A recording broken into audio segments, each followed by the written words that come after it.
चलो कंटिन्यू करते हैं, मे बी कुछ ग्लिच था। तो हमारे पास क्या है, based on the managements and auditors independent risk assessment procedures. तो अब उसको यहाँ पे भी क्या करने पड़ेंगे, manage based on the management and auditors का जो हमारा हमारा रिस्क असेसमेंट प्रोसीजर है वो तो हमें लगाना ही पड़ेगा, उसका तो कोई हमारे पास ऑल्टरनेटिव ऑप्शंस नहीं है। The auditor scope may need to include peripheral systems as well as the testing general IT and application controls relevant to those system due to the increase use of the technology that is relevant to the financial reporting. तो कह रहा है कि आपको RAP तो लगाना ही है, साथ में आपको दूसरे वाला जो आरएपी होता है हमारा प्रोसेस, उसको भी इंक्लूड करना पड़ेगा, उसका स्कोप बढ़ जाएगा, क्योंकि सारे के सारे सिस्टम्स क्या आ जाएंगे उसके अंदर, स्कोप के अंदर आ जाएंगे। हमारे को जनरल आईटी कंट्रोल्स भी चेक करने पड़ेंगे और उन एप्लीकेशंस के ऊपर भी कंट्रोल चेक करने पड़ेंगे जो हमारे सिस्टम के लिए इंपॉर्टेंट है, जो हमारी फाइनेंशियल रिपोर्टिंग के लिए यूज होती है। तो जो भी ऊपर जहां पे भी आरपी यूज हो रहा है, ब्लॉकचेन यूज हो रही है, जिस भी सिस्टम में जो भी टेक्नोलॉजी यूज हो रही है, वो टेक्नोलॉजी हमें क्या करना पड़ेगा, हमें टीओसी। तो कहीं ना कहीं ये पूरा का पूरा चैप्टर किस पे डिपेंडेंट है, टीओसी पे डिपेंडेंट है। अगर आपके टेस्ट ऑफ कंट्रोल जितने अच्छे से आप टेस्ट ऑफ कंट्रोल्स की चेकिंग करोगे, उतना ही बेटर आप समझ पाओगे और उससे बेटर ये सब्सटेंसिव चेकिंग कर पाओगे। ये सब्सटेंसिव यहाँ पे विदाउट टेस्ट ऑफ कंट्रोल्स नहीं हो सकती, सब कुछ ऑटोमेटेड है, तो आपको कंट्रोल का ही टेस्ट चेक करना है। अगर कंट्रोल अच्छे होंगे तो अपने आप में ही वो क्या काम कर रहे होंगे, सही काम कर रहे होंगे, वरना वो वाले ऑटोमेटेड टूल्स क्या नहीं काम कर रहे होंगे, सही काम नहीं कर रहे होंगे। तो ये हमें देखना है। तो पहले नंबर पे समझते हैं कौन सा, इंटरनेट ऑफ थिंग्स। ये क्या है, इंटरनेट ऑफ थिंग्स क्या है, कुछ नहीं है, तो basically concept of connecting any device. Basically सारे के सारे डिवाइसेस की कनेक्शन को क्या बोलते हैं, इंटरनेट ऑफ थिंग्स बोलते हैं। जो किससे कनेक्ट हो जाती है, इंटरनेट से कनेक्ट हो जाती है। जैसे कि सेलफोन्स हो गया, कॉफी मेकर्स हो गए, वॉशिंग मशीन्स होगी, ठीक है ना, हमारे वो जो हमारे कर्टन्स हो गए, बहुत कुछ आजकल क्या हो गया है, ऑटोमेटिकली कनेक्ट होने लग गए, इंटरनेट के थ्रू आप कर सकते हो उसको। Key components of the IoT are data collection, analytics, connectivity and people and processes. तो कहीं ना कहीं इसके की कंपोनेंट्स क्या है, हमारे इंटरनेट ऑफ थिंग्स के डेटा कलेक्शन। हमारे को पहले डेटा कलेक्ट करना पड़ता है जिसका आपने काम करना है। जैसे कि अगर कोई सेल फोन है, आपको उसको कनेक्ट करने के लिए इंटरनेट से उसका डेटा चाहिए होगा, आपको कॉफी मेकर्स के लिए उसका डेटा चाहिए, किस वजह से कनेक्ट कर रहे हो आप उसको। तो वो कनेक्ट करने के लिए आपको क्या करना पड़ेगा, पहले डेटा कलेक्शन करनी पड़ेगी, एनालिटिक्स करने पड़ेंगे, एनालिसिस करना पड़ेगा कि वो कैसे कनेक्ट होगा। कनेक्टिविटी इतनी स्ट्रांग होनी चाहिए कि अगर आपने इंटरनेट से काम करा उसका और उसको बोला जैसे कि उसको मतलब कर्टन हटाने हैं या फैन ऑन करना है, तो वो कनेक्टिविटी बननी चाहिए। एंड पीपल एंड प्रोसेसेस के साथ भी क्या हो गया है, आजकल बहुत ज्यादा इंटरनेट जुड़ गया। तो ये सारा केसेस क्या है, हमारे की कंपोनेंट्स हैं। ठीक है, पेपर के अंदर आपके पास क्या आ सकते हैं, आपको इन्हीं में से कोई क्वेश्चन मिल सकता है कि किस फॉर्म में हमारा कोई भी एक पॉइंट बनेगा जो हमारी केस स्टडी का पॉइंट बन सकता है। उसके अंदर हमें पता होना चाहिए कि भाई कौन से वाले की हमारे को कौन से वाले ऑटोमेटिक टूल को ट्रिगर कर रहा है, राइट। तो डेटा कलेक्शन की बात होगी, एनालिटिक्स की बात होगी, कनेक्टिविटी की बात होगी, तो हम समझ जाएंगे कि इंटरनेट ऑफ थिंग्स की बात हो रही है, कहीं ना कहीं इंटरनेट ऑफ थिंग्स से रिलेटेड टॉपिक आने वाला है। तो उसके बाद IoT not only changes the business model but also affect the strategic objectives of the organisation. तो इसकी वजह से सिर्फ ये बिजनेस मॉडल में चेंज नहीं आया, ये पूरा का पूरा स्ट्रेटेजिक ऑब्जेक्टिव्स ही क्या हुए हैं ऑर्गेनाइजेशन के, बदल गए हैं। जब से ऐसा कुछ नया नया देखने को आया तो कहीं ना कहीं उनके ऑब्जेक्टिव्स बढ़ गए हैं, मतलब उन्हें स्कोप क्या लगने लग गया होगा कि हम बहुत कुछ कवर कर सकते हैं, अभी तो हम छोटा ही सोचते थे। तो कहीं ना कहीं ये स्ट्रेटेजिक ऑब्जेक्टिव में चेंज है, सिर्फ बिजनेस मॉडल में चेंज नहीं है। The risk profile of the entity changes with the exposure to the new laws and regulation. और जैसे ही आपने इंटरनेट ऑफ थिंग्स को और कोई भी ऑटोमेटेड टूल को ऑप्ट करने की सोची, उसके साथ में उसके लॉज एंड रेगुलेशन भी चल के आएंगे और साथ में उसका एक्सपोजर भी चल के आएगा, जहां से हमारे रिस्क भी क्या हो जाता है, बढ़ जाता है। तो कहीं ना कहीं क्योंकि इसके अंदर रिस्क बढ़ता है तभी तो ऑडिटर की जरूरत पड़ती है। तो ऑडिटर की जरूरत क्यों पड़ रही है, क्योंकि ये अपने आप में बहुत सारा रिस्क लेके आते हैं। और रिस्क कहां से होता है, ऑटोमेटेड टूल्स, आईटी कंट्रोल्स, इनके अंदर रिस्क होते हैं। तो हमें वही रिस्क को क्या करना पड़ेगा, देखना पड़ेगा, समझना पड़ेगा और उसके बेसिस पे क्या करनी पड़ेगी, रिपोर्टिंग करनी पड़ेगी। ठीक है, तो ये रीड कर सकते हो, एग्जांपल है connected cars, connected manufacturing equipments, smart home security, ठीक है ना, डोरबेल कैमरास। ये सारे के सारे क्या है, हमारे कहीं ना कहीं इंटरनेट ऑफ थिंग्स है। सारे के सारे किससे जुड़े होते हैं, वाईफाई से कनेक्ट हो सकते हैं या क्यूआर कोड के बेसिस पे भी चलते हैं। तो बेसिकली जो भी चीज कनेक्ट क्यूआर कोड से या किसी भी इंटरनेट या वाईफाई से कनेक्ट हो सकती है, किसी भी कोई भी चीज जैसे रेफ्रिजरेटर्स हो गए, तो एनीथिंग विच कैन बी, तो वो क्या कर सकती है आपके लिए इंटरनेट ऑफ थिंग्स के अंदर, वो क्या आती है, उसके स्कोप में आ जाती है। ऑडिट इंप्लीकेशंस, तो हमारे लिए इंपॉर्टेंट क्या है, हमें ऑडिट इंप्लीकेशन समझनी है इन सारे केसेस के अंदर। A shift to the connected devices system may result in the auditors not being able to rely only on the manual controls। तो अब क्या हो गया, मैनुअल कंट्रोल्स के ऊपर तो आप रिलाई नहीं कर सकते, क्योंकि कहीं ना कहीं सब कुछ यहाँ पे शिफ्ट हो गया, कनेक्टेड हो गया डिवाइसेज एंड सिस्टम्स के ऊपर। तो कनेक्टेड कहाँ से हो गया, device and systems. Important words mark करने हैं इसके अंदर, सब पे नहीं जाना है, ठीक है, बहुत ज्यादा नहीं सोचना है इसके बारे में, बस छोटा मोटा कंसेप्ट का आइडिया लेना है, दैट्स इट। की पता होना चाहिए कि ऑडिट के अंदर आ क्या रहा है, और ज्यादा नहीं, याद नहीं करना है कुछ भी, वर्ड फॉर्मेशंस पे नहीं जाना है। मैं क्लियर कर रहा हूँ, बिल्कुल याद भी नहीं कर पाओगे, ठीक है। सिर्फ पकड़ो कि वो क्या कहना चाह रहा है, बस उतना समझ लो, ताकि पेपर के अंदर लिखना पड़ा तो अपनी लैंग्वेज में उसको बोल्ड करके लिख देना। Instead auditor may need to scope new systems into their audit. तो वो क्या सिंपल सी बात बोल रहे हैं कि अब क्योंकि हम मैनुअल सिस्टम कंट्रोल्स के ऊपर रिलाई नहीं कर सकते, बिकॉज सब कुछ ऑटोमेटेड हो गया है, तो उसको क्या करना पड़ेगा, ऑडिटर को स्कोप के अंदर क्या लाने पड़ेंगे, सिस्टम्स को इंक्लूड करना पड़ेगा अपने स्कोप में। अब मैनुअल से काम नहीं चलेगा, अब उसे एप्लीकेशन को समझना पड़ेगा, उसके सिस्टम में आईटी प्रॉपर उसके सिस्टम में क्या हो जाएगा, उसके स्कोप में इंक्लूड हो जाएगा।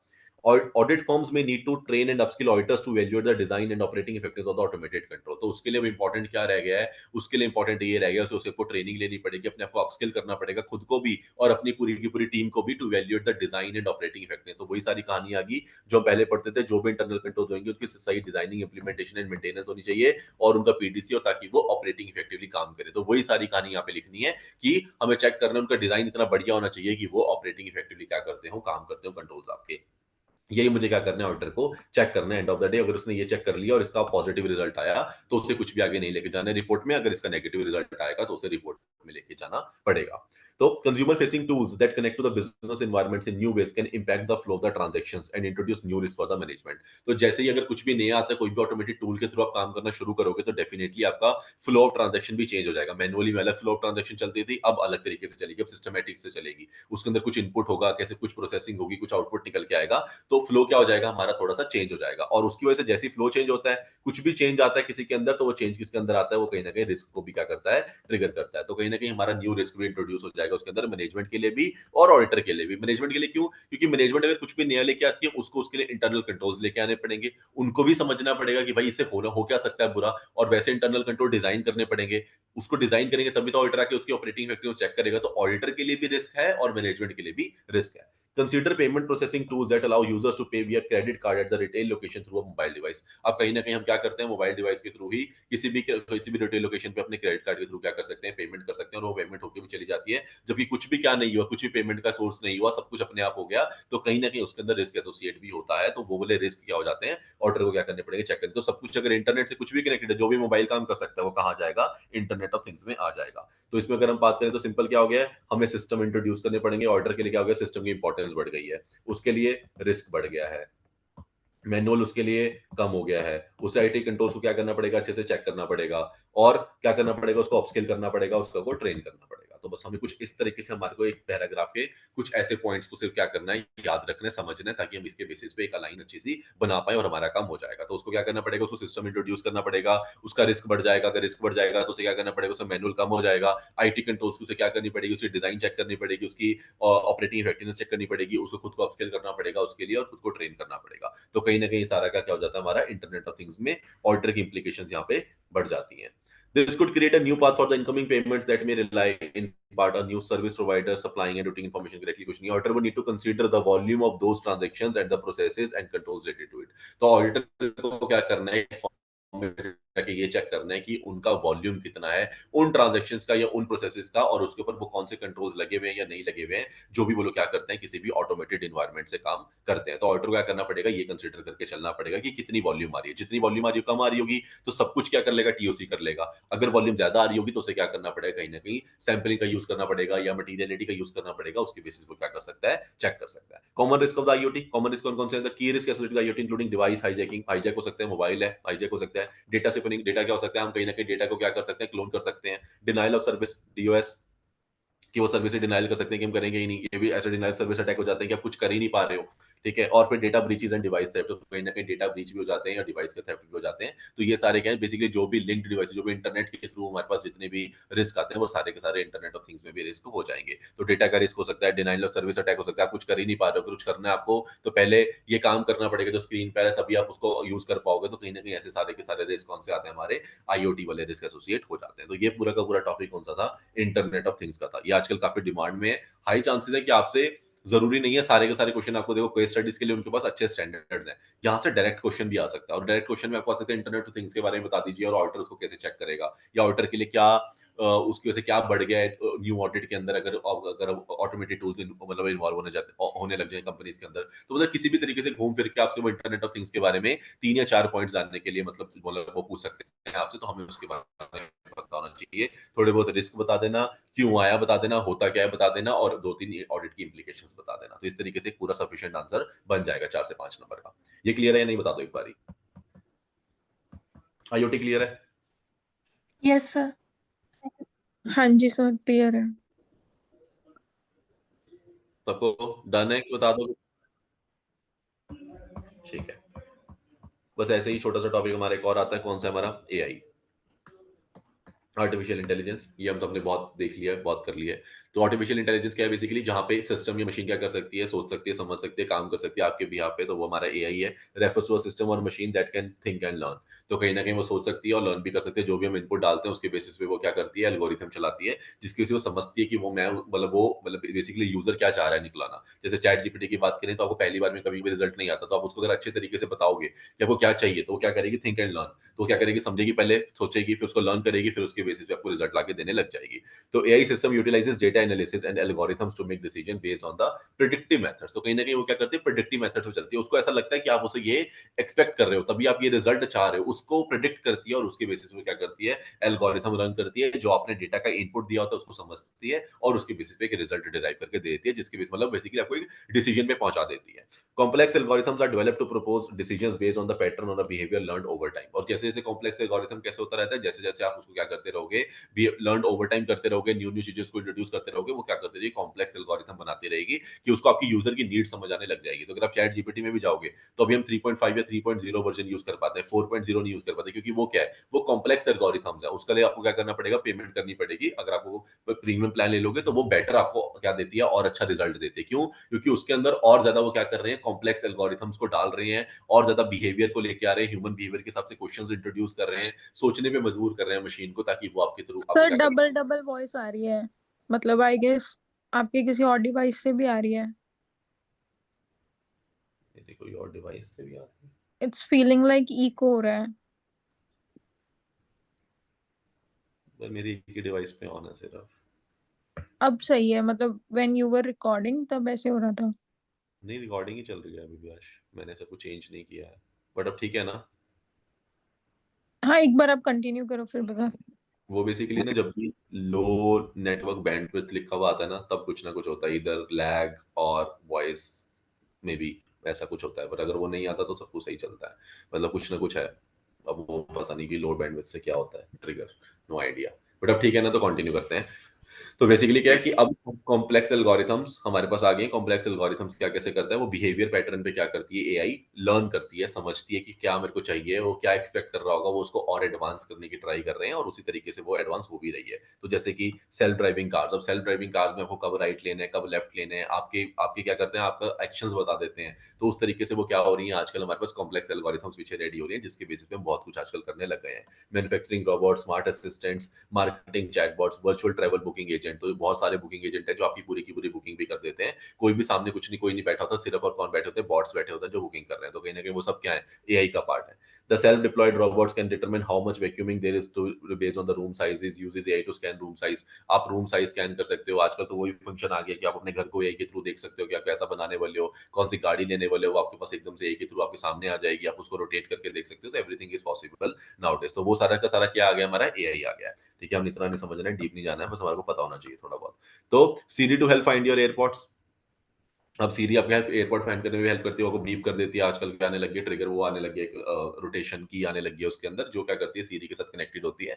जब भी आप कभी अपने एयरपोर्ट्स को भूल जाओ तो वो की क्या हो जाती है, ट्रिगर हो जाती है। तो जैसे ही उसके बारे में वो बताया था आपको कि कहाँ पे पड़े हैं। Told Amazon Alexa to turn off the lights, quick commands to open a phone camera, everything, all those examples are of the AI. Using historical flights and hotel data, ये भी कुछ नहीं है। तो ये सारे के सारे क्या है, एआई के एग्जांपल्स हैं। तो एक एग्जांपल एक बार देख लेना, तीन चार एग्जांपल्स पढ़ लेना, बस ज्यादा नहीं। ऑल्टर इम्प्लीकेशंस इंपॉर्टेंट क्या है हमारे लिए, ये एआई तो आ गया। अब एआई क्या की वजह से ऑल्टर के लिए क्या बढ़ा है। Given the invisible nature of the algorithms, audits must focus on the logical flow of the processes. अब पॉइंट ये है कि देखो, एल्गोरिथम्स तो पीछे काम करती हैं, वो तो इनविजिबल नेचर की हैं। ऑडिट के लिए ऑडिट को नहीं दिख रही कि एल्गोरिथम कैसे चल रही हैं। उसका फोकस क्या रहेगा कि उसकी वजह से, एल्गोरिथम को हम जो यूज कर रहे हैं उसकी वजह से जो हमारा प्रोसेस फ्लो हो रहा है, जो हमारा फ्लो काम कर रहा है, उसकी वजह से क्या एल्गोरिथम हमें क्या करके दे रही है, क्या रिजल्ट में कन्वर्ट कर रही है, जो मेरा फ्लो है, क्या मेरा फ्लो सही काम कर रहा है या नहीं कर रहा। मुझे एआई से रिजल्ट चाहिए। अगर मेरा रिजल्ट अचीव हो रहा है, देखो एल्गोरिथम के पीछे क्या हो रहा है, चैट जीपीटी कैसे काम कर रहा है हम लोगों ने पता। चैट जीपीटी से क्या मेरा रिजल्ट सही आ रहा है या नहीं आ रहा, जो मैंने उसको इनपुट दिया, उसने क्या उसी को प्रोसेस करके जो मुझे आउटपुट चाहिए था वो निकाल के दे दिया या नहीं निकाल के दे दिया, बस इतना मुझे चेक करना पड़ेगा। A review of AI should be ascertain whether unintended bias has been added to the algorithms. Point यही आता है कि आपने अपनी एल्गोरिथम को कुछ इस तरीके से मोल्ड तो नहीं कर दिया कि आपको क्या कर रही है, बायस होकर आपकी तरफ से आंसर दे रही है, मतलब सारा कुछ क्या हो रहा है, आपके फेवर में जा रहा है, जबकि एक्चुअल रिजल्ट्स नहीं आ रहे उसके। तो मतलब अनअटेंडेड बायस, बस एक ये वर्ड आपको देखना पड़ेगा और हमें यही वर्ड यहाँ पे क्या करना है, मार्क करके चलना है। ये इंपॉर्टेंट वर्ड है। तो ऑडिटर के लिए लिए एआई के अंदर क्या है कि ऐसा भी हो सकता है कि आप एल्गोरिथम को अपने तरीके से फेवरेबल बना लें, मतलब कुछ अनइंटेंडेड बायसनेस हो जाए जो आपको फेवर कर रही है, ऐसा नहीं होना चाहिए, क्योंकि आपकी फाइनेंशियल रिपोर्टिंग बिल्कुल क्लियर होनी चाहिए। तो ये वाली प्रॉब्लम क्या हो सकती है, डेफिनेटली आ सकती है। तो ऑडिटर को क्या करना पड़ेगा, अच्छे से चेक करना पड़ेगा। Auditor should assess the effectiveness of the algorithms and whether their output is appropriately reviewed. अब वो क्या कर सकता है, एल्गोरिथम की इफेक्टिवनेस चेक कर सकता है कि वो सही रिजल्ट दे रही है, जितने टाइम पीरियड में देना चाहिए उतने टाइम पीरियड में दे रही है, और वही रिजल्ट आ रहा है जो हमने इनपुट डाला था उसके बेसिस पे या नहीं आ रहा, और साथ में आउटपुट का एप्रोप्रिएटली रिव्यू करेगी कि आउटपुट जो निकल के आया क्या वो वही आया निकल के, एंड उसको अप्रूव देखेगी कि क्या वो अप्रूव हुआ या नहीं हुआ। तो ये सारा काम किसका करने का, चेक करने का है, ऑडिटर का काम करने का, जब भी एआई यूज हो रहा होगा किसी भी कंपनी के अंदर।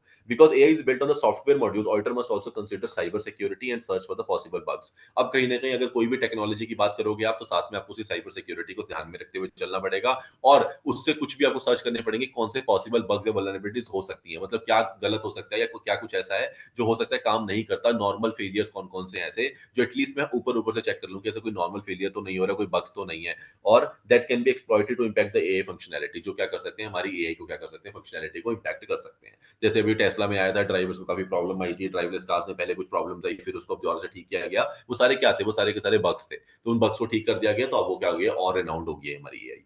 The auditor should confirm their understanding of how the use of the AI affect the entities flow of the transaction.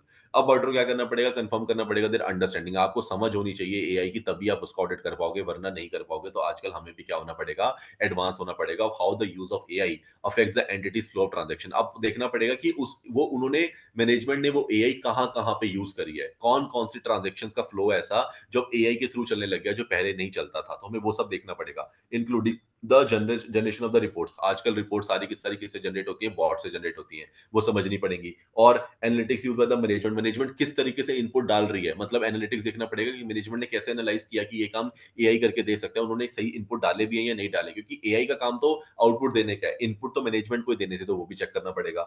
Auditor should also consider whether the AI is making decisions और being utilised by the management as a part of the decision making process. तो क्या management उसको as a part of the decision making process use करके चल रही है, या AI ही decision making कर रहा है, मैनेजमेंट सिर्फ क्या कर रही है, रिसीव कर रही है सिग्नल। तो वो देखना पड़ेगा कि एआई का रोल कितना बड़ा है। तो क्या वो सिर्फ फ्लो ऑफ ट्रांजैक्शन को के लिए वर्कआउट करती है, या आउटपुट भी वही जनरेट करती है, रिपोर्ट भी वही जनरेट करती है, डिसीजन मेकिंग भी वही लेती है।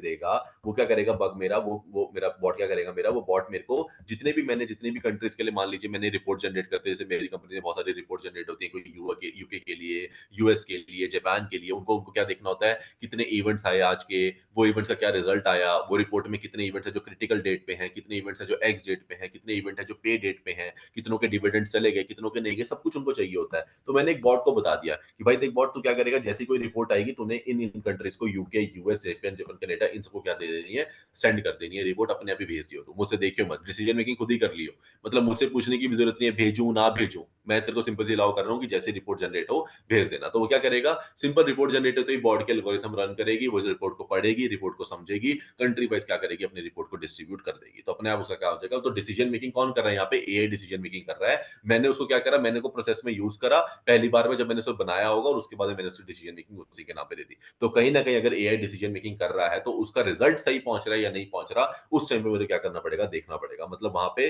कुछ भी अनअटेंडेड बायसनेस नहीं होनी चाहिए। तो ये हमारे को ख्याल रखना पड़ेगा ऑडिट के टाइम पे, जब भी हम किसका कर रहे हैं, आर्टिफिशियल इंटेलिजेंस का कर रहे हैं। If management sir shift focus on the, हाँ जी, सर वो आपने पी से क्या लिखा था ऊपर? ये से पावर भी है, ओके सर। एग्जांपल है वो, तो उसको नोट करने की जरूरत नहीं है। If management shifts its focus on the oversight by relying on AI, auditor should understand what shift occurred, how new risk might be addressed, and whether existing risks may not be getting the same level of attention. Understanding these changes could drive changes in the audit approach. तो simple सी बात क्या कर रहा है, अगर management अपना focus shift करती है, नॉर्मल फोकस से एआई के ऊपर आ रही है, तो ऑडिटर को क्या करना पड़ेगा, अंडरस्टैंड करना पड़ेगा व्हाट शिफ्ट अकर्ड, की मतलब वो शिफ्ट जो हुई है वो कितनी शिफ्ट हुई है, कितनी फ्लो ट्रांजेक्शन पे शिफ्ट हुई है, मैनेजमेंट का क्या पूरा जो उनके रिलायंस थी वो सारी की सारी हट गई है मैनुअल से और सारी की सारी एआई पे चली गई है, कुछ हद तक गई है, तो देखना पड़ेगा। उसके बाद उसकी वजह से जो नए रिस्क आ रहे हैं, मैनेजमेंट उसके लिए क्या कर रही है, कैसे उनको एड्रेस कर रही है, एग्जिस्टिंग रिस्क का क्या कर रही है, क्या उसको सेम लेवल ऑफ अटेंशन दे रही है या अब सिर्फ उनका फोकस बिल्कुल एआई पे ही हो गया है, बाकी पहले वाले रिस्क को तो उन्होंने छोड़ ही दिया कि मैनुअल छोड़ो, मैनुअल तो फिर देख लेंगे, यही नहीं संभल रहे। तो वो समझना पड़ेगा, ऑडिटर को बिहेवियर समझना पड़ेगा। अगर मैं यहाँ पे एक वर्ड में बात करूं तो ऑडिटर क्या करना पड़ेगा, ऑडिटर को क्या करना पड़ता है जाके, अगर ऐसा कुछ भी होता है ऑडिटर को बिहेवियर समझना पड़ता है। Behaviour and understanding of management, management का बिहेवियर या मैनेजमेंट की अंडरस्टैंडिंग आपको क्या करनी पड़ेगी, समझनी पड़ेगी कि मैनेजमेंट अब रिएक्ट कैसे कर रही है, क्या मैनेजमेंट का फोकस पूरा चेंज हो गया, क्या वो नए रिस्क को ले रही है, एग्जिस्टिंग रिस्क के बारे में क्या सोच रही है, और उसके बारे में आपको अंडरस्टैंड करने पड़ेंगे these changes and to derive the changes in the audit approach, और उसके बेसिस पे मेरी भी ऑडिट अप्रोच क्या हो जाएगी, चेंज हो जाएगी। जो मेरे को बिहेवियर और अंडरस्टैंडिंग सामने से मिलेगी, मैं भी वैसे ही क्या करने लग जाऊंगा, ऑडिट करने लग जाऊंगा। कॉमन रिस्क ऑफ एआई, अब एआई से कौन से कॉमन रिस्क आ सकते हैं, AI comes with a lot of risk, security is one of the key risk. अब कहीं ना कहीं आपका अगर आप एआई यूज कर रहे हो, टूल यूज कर रहे हो, तो डेफिनेटली सिक्योरिटी तो अपने आप में सबसे बड़ा रिस्क रहता ही है। The more data the system uses from more sources, the more entry points and connections are found at the greater potential risk. जितना ज्यादा आप क्या करते हो, एंट्री पॉइंट्स को ओपन करोगे, जितनी ज्यादा आप इनपुट डालने की ट्राई करोगे, उतनी ज्यादा पोटेंशियल रिस्क के चांसेस भी खुल जाते हैं। इनएप्रोप्रिएट कॉन्फ़िगरेशन, अब कहीं ना कहीं आप क्या कर सकते हो, आप जान के भी या फिर बायसनेस होके भी इनएप्रोप्रिएट कॉन्फ़िगर इनएप्रोप्रिएट कर दोगे, आप डालोगे ही ऐसा जो आपके फेवरेबल में जाए, तो इनएप्रोप्रिएट कॉन्फ़िगरेशन भी बहुत बड़ा रिस्क है। एआई में भी used to diagnose medical conditions, if it is badly configured और malfunction it could harm people before the problem is spotted। तो कहीं ना कहीं अब डिपेंड करता है कि आप कॉन्फ़िगरेशन किस तरीके से कर रहे हैं, सही कॉन्फ़िगरेशन करोगे तभी सही रिजल्ट मिलेगा। और तीसरा, डेटा प्रिवेसी, आपकी डेटा प्रिवेसी नहीं होती जब भी आप कोई ना कोई क्या करते हो, डेटा प्रोवाइडर्स का डेटा यूज करते हो, एआई भी किसी का टूल है, आप उसके ऊपर अगर डालते हो कुछ ना कुछ डेटा, कुछ ना कुछ अगर आप इन्फॉर्मेशन डाल रहे हो, जैसे आजकल क्या होने लग गया है, आजकल आपकी मेल्स लिखने के लिए बहुत ज्यादा एआई यूज होने लग गया, आप उसको बेटर करते हो, तो कहीं ना कहीं आप जो वहां पे लिख रहे हो, फिगर्स, वो सारे वर्ड्स, वो क्लाइंट्स के बारे में इन्फॉर्मेशन, जो मान लो कोई क्रिटिकल मेल आपके पास है, आपकी कुछ क्लाइंट की, उसके अंदर इन्फॉर्मेशन है, आप उसको पैराफ्रेज करते हो, रीफ्रेज करते हो चैट जीपीटी के थ्रू, तो आप वो इन्फॉर्मेशन को वहां पे पिच इन कर रहे हो, आप उसको एंटर करके वहां पे स्टोर करते हो, तो वो जो स्टोर हो रही है इन्फॉर्मेशन, वो आपकी डेटा प्रिवेसी को क्या करती है, डेफिनेटली इंपैक्ट करती है। तो तीन हमारे पास आ गया, सिक्योरिटी, इनएप्रोप्रिएट कॉन्फ़िगरेशन और डेटा प्रिवेसी। तो ये तीन पॉइंट्स आ सकते हैं डेफिनेटली। कॉमन एरियाज कौन कौन से हैं, पहले नाम पूछ लेंगे कॉमन एरियाज का, और फिर पूछ लेंगे कि वो ऑडिट को कैसे इंप्लीकेशन करता है। तो आपको ये वाला आंसर भी लिखना पड़ेगा और ऊपर वाला भी लिखना पड़ेगा, तब जाके हमारा आंसर कंप्लीट हो जाएगा। तो तीन रिस्क और उसके बारे में ऑडिटर की इंप्लीकेशंस किस तरीके से आती हैं, ये आपको समझाना पड़ेगा इस वाले आंसर के अंदर, कि उसे चेक करना है कि अनइंटेंडेड बायसनेस तो नहीं हो रही है, एल्गोरिथम इफेक्टिवली काम कर रही है नहीं कर रही, आउटपुट सही तरीके से आ रहा है या नहीं आ रहा, उसे रिव्यू करेगा, अप्रूव करेगा। उसका साइबर सिक्योरिटी को चेक करना पड़ेगा, कोई पॉसिबल बग्स वगैरह तो नहीं है। ऑडिटर को देखना पड़ेगा, अंडरस्टैंडिंग लेनी पड़ेगी कि उसकी जो हमारी एआई है, ये उसका फ्लो ऑफ ट्रांजेक्शंस क्या है, क्या वो रिपोर्ट जनरेट करती है नहीं करती है, या फिर एनालिटिक्स कैसे करती है मैनेजमेंट। फिर मैनेजमेंट पे आएगा, मैनेजमेंट को चेक करना चाहेगा कि मैनेजमेंट उसको कैसे यूज कर रही है, क्या उनका फोकस चेंज तो नहीं हो गया पहले वाले से, क्या उनका पहले में दूसरे मैनुअल वाले एरिया एरर्स पे फोकस भी है या नहीं है, क्या वो न्यू रिस्क को उन्होंने क्या किस तरीके से टैकल किया, क्या कंट्रोल्स लेके आए, ये सारा काम क्या है हमारे ऑडिटर की इंप्लीकेशंस है। तो ये सारा कुछ ऑडिटर को क्या करना पड़ता है, ध्यान रखना पड़ता है, किन के लिए, ये तीन कॉमन रिस्क के लिए जो हमने नीचे पढ़े। तो ये सारे रिस्क को बचाने के लिए उसको क्या करने पड़ेंगे, ऊपर वाले एरियाज को चेक करके चलना पड़ेगा। तो ये था हमारा दूसरा, आईओटी और एआई। अब चलते हैं ब्लॉकचेन के ऊपर। देखो, जितना कॉम्प्लिकेटेड बनना चाहते हो उसको बना लो, पर ज्यादा कॉम्प्लिकेटेड बनाने से कुछ होएगा नहीं। बिल्कुल सिंपल याद रखना है कि कौन सा टूल है, वो क्या करता है, थोड़ी सी ब्रीफ इंफॉर्मेशन उसके बारे में, एक दो या तीन लाइन की, ताकि आपको आंसर शुरू करना पड़े तो आप लिख सको कि एआई क्या होता है, बस उतना, दो से तीन लाइनें। उसके बाद ऑल्टर उसके रिस्क क्या है, क्योंकि पहले रिस्क पता होने चाहिए, तभी जाके हम उसका प्लान सोचेंगे। तो उससे क्या रिस्क हो सकते हैं, क्या चांसेस है कि ऑडिटर को क्या क्या चेक करना पड़ सकता है, वो देख लिया। फिर उसके बाद ऑडिटर की इंप्लीकेशन, तो ऑडिटर की इंप्लीकेशन से 3 से 4 पॉइंट बना लेने हैं बस, हर किसी पॉइंट के अंदर नॉर्मल से, बस वो लगा देने सिंपल से, और आपका आंसर कंप्लीट हो जाएगा। इतना काम करना है। जैसे ब्लॉकचेन में पढ़ते हैं, ब्लॉकचेन क्या होता है।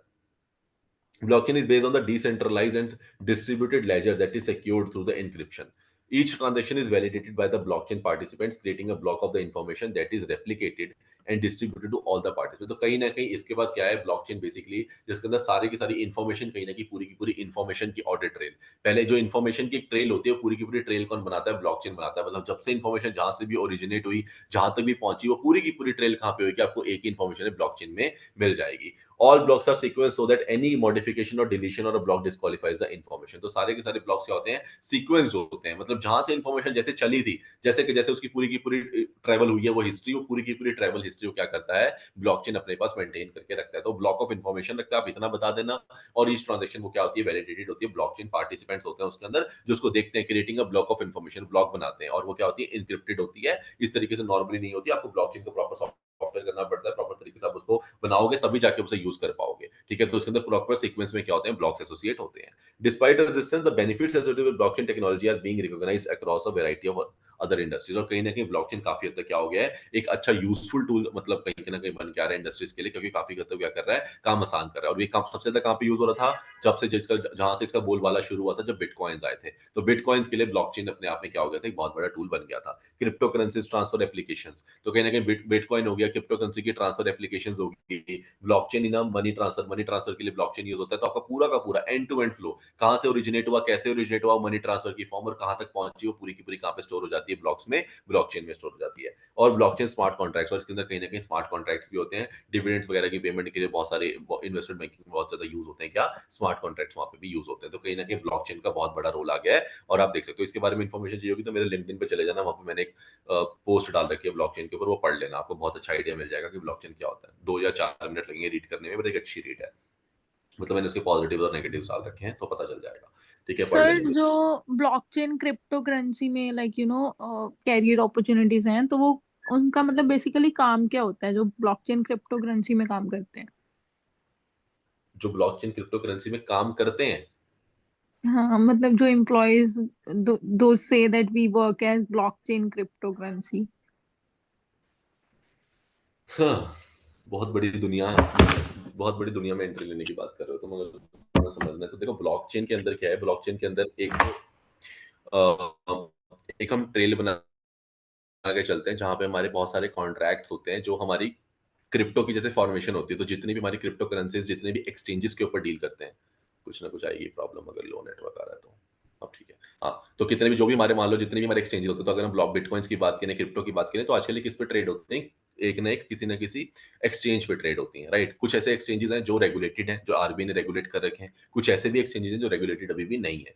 तो ब्लॉकचेन क्या करता है, ब्लॉकचेन जब भी आप कोई ऑर्डर प्लेस करते हो बिटकॉइंस का या क्रिप्टो करेंसी का, तो वो एक एक्सचेंज पे जाता है डायरेक्टली ऑर्डर प्लेस करने। अगर अब मैं इसके शेयर की बात करूं, तो शेयर के लिए प्लेटफॉर्म बने, एनएससी, बीएससी, लेकिन बिटकॉइंस के लिए अभी वो मार्केट नहीं है, ठीक है। तो बिटकॉइंस किसी भी ऐसे प्लेटफॉर्म पे ट्रेड नहीं हो रहे जहां पे रिकॉर्ड बनता हो। वो कहां पे ट्रेड हो रहे हैं, वो डायरेक्ट एक्सचेंज पे ट्रेड हो रहे हैं। तो जो एक्सचेंज है वो क्या करते हैं, जैसे कि अब इंडियन एक्सचेंज आ गया, एक नया एक्सचेंज आया जिसके ऊपर थोड़ा बहुत रेगुलेटेड एक्सचेंज आया, जो आरबीआई कंट्रोल करने लगा है। अब वो कुछ कुछ अच्छे अब एक्सचेंज आ गए, पहले नहीं थे। तो वो क्या करते थे, हमारे पास वो डेटा स्टोर नहीं होता था, तो वहां पे क्या यूज करना पड़ता था, वहां पे हमें ब्लॉकचेन टेक्नोलॉजी यूज करनी पड़ती थी। वो क्या करती थी कि जब भी आपने कोई ऑर्डर प्लेस किया है, वो पूरा का पूरा ऑर्डर की फॉर्मेशन पूरी की पूरी, जैसे शेयर की फॉर्मेशन रिकॉर्ड होती है, ऐसे ही उसकी फॉर्मेशन भी क्या होती है, वहां पे जाके रिकॉर्ड होती है क्रिप्टो की। तो जो क्रिप्टो वाले लोग होते हैं वो क्या करते हैं, वो देखते हैं कितने का ऑर्डर आया, वो एक्सचेंज पे गया, एक्सचेंज पे किस रेट पे गया, और जो एक्सचेंज के रेट होते हैं वो बहुत फ्लक्चुएटिंग होते हैं, किस रेट पे एक्सचेंज हुआ। और लोग ऐसे क्या नहीं करते, कभी कभी सेकंड्स में बेच देते हैं, बिटकॉइन का बढ़ता है तो ऐसे बढ़ता है, घटता है तो ऐसे घटता है। तो आपको वो सारे के सारे जो ट्रैक रिकॉर्ड करने हैं कि उसकी ऑडिट क्या बनेगी, वो कैसे होगा, वो सारे के सारे क्या होते हैं, मनी ट्रांसफर हो गया उसके अंदर, आपने खरीदा, आपने बेचा, और आपने भी देखो, आपने कोई भी क्या नहीं करी है, कोई भी फिजिकल क्वांटिटी में डील नहीं किया, सब कुछ किसके बेसिस पे हो रहा है, सब कुछ एक एक्सचेंज पे हो रहा है। आपने कुछ कॉइन्स खरीदे जो कॉइन्स आपके नहीं थे, ठीक है। तो कहीं ना कहीं यहाँ पे डेरिवेटिव प्रोडक्ट है वो, जिसके ऊपर आपने क्या करी है, सिर्फ एक इन्वेस्टमेंट इन्वॉल्व होती है, इससे डेरिवेटिव नहीं बोलते। डेरिवेटिव कौन से होते हैं, जिसके अंदर आप पहले कोई इन्वेस्टमेंट नहीं करते, राइट। लेकिन इसके अंदर क्या करनी पड़ती है, आपको पहले खरीदने के लिए इन्वेस्टमेंट लगानी पड़ती है, तो इसलिए इसको डेरिवेटिव का नाम नहीं दिया गया, लेकिन इसकी फॉर्मेशन बिल्कुल डेरिवेटिव जैसे चलती है। आपने क्या करा, सिर्फ आपको प्रॉफिट और लॉस से मतलब है। आपने कॉइन्स के बारे में खरीदा, कोई भी कॉइन ले लो, शिबू ले लो, बहुत सारे कॉइन्स आते हैं आजकल, तो आपने कॉइन कर दिया, बेच दिया कि हाँ भाई मुझे लगता है कॉइन कल आने वाले काम में बढ़ेगा। तो वो क्या करता है, वो एक एक्सचेंज में जाके एक ऑर्डर प्लेस हो रहा है उस कॉइन के बढ़ने का। अब वो कहाँ पे हो रहा होगा, तो वहां पे ब्लॉकचेन टेक्नोलॉजी यूज होती है, वो उस ऑर्डर की क्या करती है, पूरी की पूरी डिटेल कैरी करती है। तो उसके लिए पीछे बंदे बैठे हैं जो उस रिकॉर्ड को जैसे मैं अपने इन्वेस्टमेंट बैंक की बात करूं, तो हमारे पास क्या आते हैं, कोई बंदे ने शेयर खरीदे तो हमारे पास आती है उसकी कि हाँ भाई इतने बज के इतने मिनट पे शेयर आए हैं। अब वो शेयर हमें स्टोर करके रखने हैं, मुझे वो उसने शेयर खरीदे, उसको कैसे शेयर मिलेंगे सोचो। क्योंकि एप्पल के शेयर हैं, यूएस की कस्टडी के पास पड़े हैं, वो सिटी बैंक है वहां की कस्टडी, तो सिटी बैंक क्या करके बैठी है, यूएस के शेयर, एप्पल के शेयर को क्या करके बैठी है, स्टॉक करके बैठी है। अब मैं ब्रोकर हूं, सेक्सो जो मेरी कंपनी है वो ब्रोकर का काम करती है, तो मैं क्या करूंगा, उस क्लाइंट के बिहाफ पे मैं शेयर परचेज करूंगा, किससे, कस्टडी से। उसको क्या दिखेगा कि उसने शेयर ले लिए, लेकिन उसने शेयर नहीं लिए, वो मेरे प्लेटफॉर्म से ट्रेड कर रहा है, मैंने शेयर लिए हैं। ठीक है, तो मैं बैठा हूं, तो वो मैं यहाँ पे अगर मैं ब्लॉकचेन लगाऊंगा तो मेरे पास क्या रिकॉर्ड रहेगा कि मैंने कस्टडी से कितने पे बाय करे, उसने मेरे से कितने पे बाय करे, वहां पे हमने क्या क्या करा, कितनी की ट्रांजेक्शन हुई, कितने का पैसा गया, सेटलमेंट कब हुई, वो सारी की सारी कहानी कहाँ पे स्टोर होती है, वो इन्फॉर्मेशन स्टोर करने के लिए एक टूल है जिसे बोलते हैं ब्लॉकचेन टूल। तो ब्लॉकचेन सिर्फ एक टूल है जो क्या काम करता है, इन्फॉर्मेशन स्टोर का काम करता है, आपकी ऑडिट ट्रेल कनेक्ट करता है टेक्नोलॉजी वाइज, लेकिन और कुछ नहीं करता। पहले क्या होती थी, हमारे पास हम ऑडिट ट्रेल नॉर्मल बनाते थे डॉक्यूमेंटेशन की फॉर्म में, अब उसके लिए कौन रिप्लेस कर गया उसको, ब्लॉकचेन रिप्लेस कर गई है। ठीक है, तो मतलब मोटा मोटा ये वाले लोग हैं जो बैठे होते हैं, अगर हम मैं भी चाहूं तो हमारी कंपनी में भी इंट्रोड्यूस होती है ब्लॉकचेन, हमारे लिए भी ओपन है, लेकिन वो महंगी टेक्नोलॉजी है, उसके लिए आपको उतना बड़ा कस्टमर बेस चाहिए, उतना पैसा जनरेट करोगे तब जाके आप ब्लॉकचेन लगाइए, मतलब it's not a easy technology. और अगर आप कर लोगे तो सोचो आप सारी की सारी जितनी भी हमारी क्या है ये मैनुअल है, उस सारी की सारी इंटरवेंशन आपको क्या करनी पड़ेगी, एक बारी के लिए बंद करनी पड़ेगी, आपको एक नए फॉर्मेट पे जाना पड़ेगा, मतलब बहुत सारे रिस्क, बहुत सारे इंटरनल कंट्रोल्स, मतलब it's a huge monetary process है पैसा लगता है इसको करने के लिए, या फिर आप इसको धीरे धीरे करते हो। अभी जेपी मॉर्गन ने करना शुरू कर दिया है, गोल्डमैन सैच करने लग गया है, तो मैंने उसके अंदर एग्जांपल भी डाले हैं, जो मैंने पोस्ट डाली थी आई थिंक उसके अंदर, तो मैंने डालने भी थे, मतलब मैंने और लिखना था इसके ऊपर बट मैं लिख नहीं पाया, बहुत टाइम लगता है इसको पढ़ने के लिए। ठीक है, तो मतलब it's a good thing, but हाँ पढ़ सकते हो, बट हाँ जो लोग काम कर रहे हैं वो ब्लॉकचेन को एज अ टेक्नोलॉजी एक फीचर यूज कर रहे हैं, अदरवाइज काम पूरा का पूरा स्टोरेज का है। ठीक है, तो ब्लॉकचेन उसके आप में हेल्प करता है सिर्फ। चलो आगे चलते हैं, बहुत डिटेल में नहीं जाएंगे।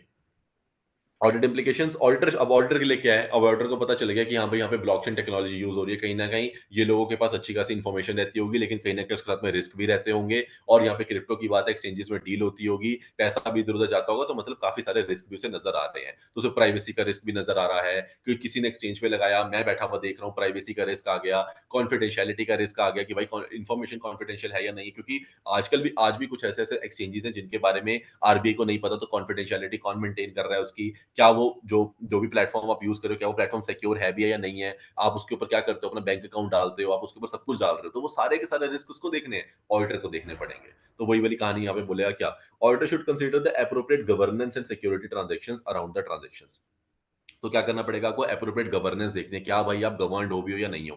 तो अब जिसकी भी बात करेंगे, जिसकी भी आप ऑडिट करने जाएंगे, पहले बात तो वो प्लेटफॉर्म क्या होना चाहिए, गवर्नड होना चाहिए, एंड ट्रांजेक्शन सारी की सारी सिक्योर होनी चाहिए। Although blockchain core security promises risk on the cryptography, तो कहीं ना कहीं क्या करते हैं, वो सारी की सारी जो कोर सिक्योरिटी होती है वो कहीं ना कहीं क्रिप्टोग्राफी होती है, आप उसे डायरेक्ट रीड नहीं कर सकते, वो क्रिप्टो की फॉर्म में कहीं ना कहीं कॉन्फिडेंशियलिटी इन्फॉर्मेशन बनी होती है, but still there are the risk factor associated with, definitely अगर क्रिप्टो की फॉर्म में भी है तो भी उसको कोई ना कोई तो रीड कर पाता होगा, कोई ना कोई एल्गोरिथम तो उसके लिए भी बनी होगी जिसको समझ पाती होगी, तो कहीं ना कहीं रिस्क तो अभी भी है। As blockchain interact with the legacy systems and business partners,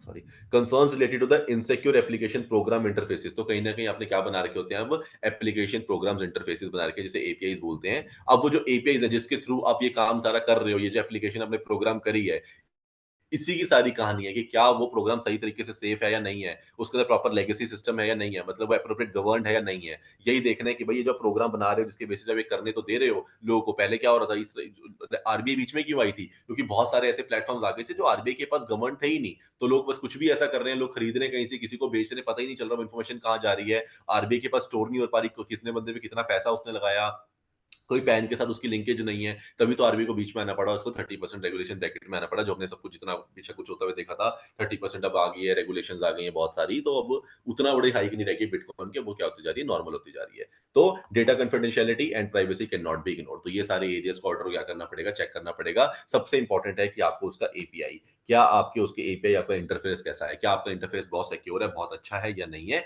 ये मेन है। अगर मैं अपने कंपनी की बात करूं, हमारी कंपनी की इमेज इसीलिए अच्छी क्योंकि हम इंटरफेसेस बहुत अच्छे बनाते हैं। अगर मैं आईसीआईसी बैंक, जो हमारा है आईसीआईसी बैंक, अगर उसकी बात करूं, तो जो आईसीआईसी हमारा मतलब जो प्लेटफॉर्म यूज करता है, जिसके ऊपर अगर आप जाके कभी भी ट्रेड करना चाहोगे, बैंकिंग पे जाओगे, तो वो जिसका ट्रेड का प्लेटफॉर्म यूज करता है वो हमारा है, सेक्सो का है। तो हमारा इंटरफेस यूज करता है कौन, आईसीआईसी बैंक, क्योंकि इंडियन मार्केट में हम लोग एग्जिस्ट नहीं करते, क्योंकि हमारा अकाउंट मिनिमम किसे खुलता है, $10,000 से खुलता है।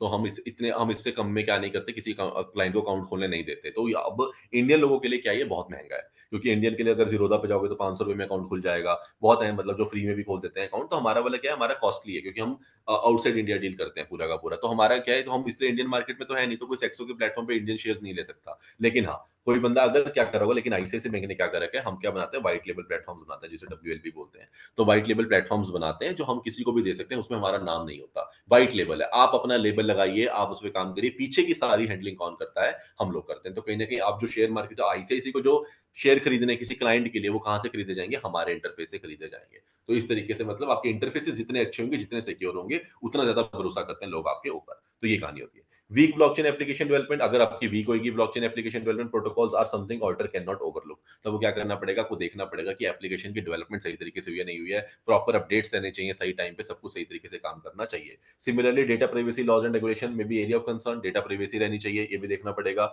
और data communicated across the geographic boundaries, उनका बताया था कि मैक्सिमम जितने भी अच्छे अच्छे एक्सचेंजेस हैं जिसपे आजकल लोग पैसा कमा रहे हैं, या मतलब अभी मैं लूप होल्स में नहीं जाना चाह रहा इसके, मतलब अभी भी ऐसे बहुत सारे एक्सचेंजेस हैं जो यूके में, अगर मैं चाहूँ, अगर मैं बात करूँ, मतलब नाम भी है बहुत अच्छे अच्छे, जहाँ पे जियोग्राफिक बाउंड्रीज का फायदा उठा के लोग अभी भी एक्सचेंजेस के थ्रू बहुत पैसा, क्योंकि हर एक्सचेंज पे सेम रेट नहीं होता। आप वो एक्सचेंज चूज कर सकते हो जिस एक्सचेंज पे उस टाइम पे उसका कम रेट चल रहा है, और एक एक्सचेंज पे उसका ज्यादा रेट चल रहा है। आप कम वाले से एक्सचेंज से खरीद लीजिए और ज्यादा वाले एक्सचेंज पे अगर बेच देंगे, तब भी लोग ऐसा क्या कर रहे हैं, बहुत ज्यादा पैसा कमा रहे हैं। मेरे पास ऐसा क्लाइंट भी आया था, लेकिन उसके ऊपर बहुत ज्यादा मामला वगैरह लग रहा था और वो बहुत मनी लॉन्ड्रिंग में इन्वॉल्व था। तो मैंने उसका मतलब वो बोला क्लाइंट मैंने एक्सेप्ट नहीं किया था, मतलब I was not wanted to go into that words, क्योंकि उसे क्या चाहिए था, उसे चाहिए था कि इसका ये काम अभी भी आरबीआई से छुपा रहे, तो मतलब it was not something which we should offer, right. तो मतलब ऐसे भी आजकल क्या होने लगे हैं, बहुत सारे लोग हैं ऐसा जो काम कर रहे हैं, मतलब अगर आप किसी एक्सचेंज से कम रेट पे ले लीजिए और किसी एक्सचेंज ज्यादा रेट पे ले लीजिए, आर्बिट्रेटर का जो कंसेप्ट होता है, बिल्कुल वही वाला कंसेप्ट यहाँ पे आजकल लग रहा है। Auditor must be able to determine whether the data put to the blockchain will expose the enterprise to a liability for the non-compliance with applicable laws and regulations। तो कहीं ना कहीं क्योंकि ब्लॉकचेन सारी की सारी इंफॉर्मेशन स्टोर कर रहा है एक टूल आपका,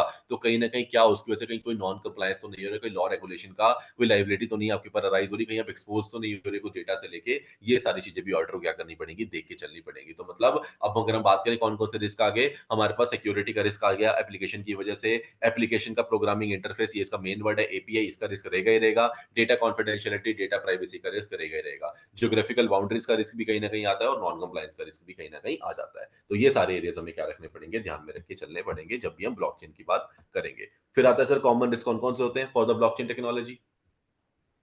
the strength of the blockchain जो होती है, जो उसकी वीकनेस भी होती है, क्योंकि वो कहीं ना कहीं अगर इन्फॉर्मेशन के साथ खेलता है तो इन्फॉर्मेशन अपने आप में वीकनेस भी है। The inability to reverse transactions and to assess data without the required key make the system secure, but also mean that the organisation needs specific protocols and management processes to ensure that they are not locked out and have clear contingency plans. तो कहीं ना कहीं क्या है कि वो बोल रहा है कि इनएबिलिटी टू रिवर्स ट्रांजैक्शन। अब आप अगर अगर आप किसी भी फॉर्मेशन में क्या करते हैं, जैसे पहले तो क्या होता था कि अगर आपके मनी, अगर आपके पास कोई मॉनेटरी में ट्रेल है, तो मॉनेटरी नहीं मिल रही तो नहीं मिल रही, लेकिन अगर कोई इन्फॉर्मेशन है और वो स्टोर हो गई, तो कहीं ना कहीं तो पड़ी रहेगी। मतलब हो सकता है उसे ढूंढने में मेहनत ज्यादा लगे, बट वो इन्फॉर्मेशन एक बार स्टोर हो गई तो वो कहीं से भी बिल्कुल क्या नहीं हो सकती, रेडिकेट नहीं हो सकती है। तो उस वाले केस में क्या नहीं कर सकते, इनेबिलिटी टू रिवर्स ट्रांजैक्शन। अब आप उसको जो ट्रांजैक्शन हो गई, अब उसको इनेबल करके वापस नहीं कर पाएंगे, क्योंकि वो कहीं ना कहीं स्टोर हो चुकी है। To assess data without the required keys, पर उसके लिए आपको क्या करनी पड़ेगी, कीज वगैरह चाहिए होंगी आपको, जहाँ पे आपने सिक्योर कर रखी हैं। बट कहीं न कहीं ये क्या करता है कि एक्सपोज़ भी करता है रिस्क। ऐसा तो नहीं है कुछ कीज़ ऐसी हो जाएँ जो कहीं न कहीं मैनेजमेंट के पास वो कीज़ ही ना हो, वो लॉक्ड आउट हो जाएँ, वो उसको यूज़ ही ना कर पाएँ। तो उनके पास कहीं न कहीं क्या होना चाहिए, एक अच्छा कंटीजेंसी प्लान भी होना चाहिए कि अगर मान लीजिए रिस्क कहीं काम नहीं करती कीज़, या हमें फिर भी उस ट्रांज़ैक्शन को देखना है या ट्रांज़ैक्शन को ओवरराइड करना है, तो एटलीस्ट मैनेजमेंट के हाथ में भी कुछ ना कुछ क्या होना चाहिए, एटलीस्ट कोई सोर्स होना चाहिए। Operating through the network nodes could also expose the organisation to cyber attacks and data hacks. तो कहीं न कहीं साइबर अटैक्स और डेटा हैक हमारे पास हो सकते हैं, so security issues are important.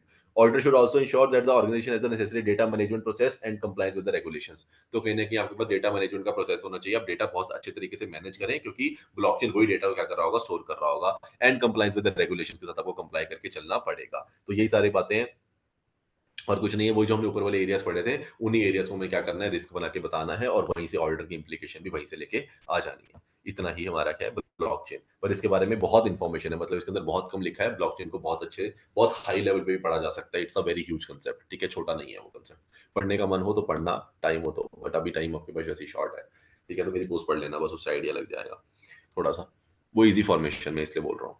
NFT, NFT क्या होता है सर, आजकल बहुत ट्रेड हुए थे, बीच में भी ये इनकी बहुत मार्केट उठी थी एक बारी, नॉन फंजिबल टोकन्स, ठीक है ना। इसके अंदर भी कुछ नहीं है। इसके अंदर क्या होता है, आप क्या बेचते हो, photos, videos, art, sports collectibles, ये सारे के सारे क्या होते हैं, डिजिटल एसेट की फॉर्म में होते हैं। तो डिजिटल एसेट की फॉर्म में भी आजकल ट्रेड होने लग गए हैं। तो ये भी क्रिप्टो करेंसीज, मतलब क्रिप्टो करेंसीज की तरह नहीं है, लेकिन कहीं ना कहीं ये भी एक्सचेंज हो रहा है। ठीक है? तो NFT means something is unique and can not be replaced, मतलब आप कुछ ऐसा है आपके पास जो आपको लगता है आपका यूनिक है और वो रिप्लेस नहीं हो सकता, आप उसको एनएफटी के फॉर्म में क्या कर सकते हो, सेल कर सकते हो, मतलब उससे पैसा कमा सकते हो। Unlike physical money and cryptocurrency are fungible, means they can be traded और एक्सचेंज फॉर वन अनदर, इनको तो आप एक्सचेंज कर सकते हो, पर NFTs are non fungible tokens. ये नॉन फंजिबल टोकन्स हैं, इसके लिए आपको क्या नहीं करना पड़ेगा, आपको ट्रेड एक्सचेंज नहीं करना पड़ता। NFTs contain the digital signature which make them unique, इनके डिजिटल सिग्नेचर होता है आपका, आप डिजिटल सिग्नेचर की फॉर्म में इसको क्या कर सकते हो, ये डील को कर सकते हैं। एनएफटीज आर डिजिटल एसेट्स, तो ये बेसिकली डिजिटल एसेट्स हैं, तो डिजिटल सिग्नेचर की फॉर्म में डिजिटल एसेट आप स्टोर करके रखते हो अपने पास, इसकी भी वैल्यू होती है और ये भी अच्छी खासी मार्केट वैल्यूएशन रखता है, और इसकी भी क्या होती है,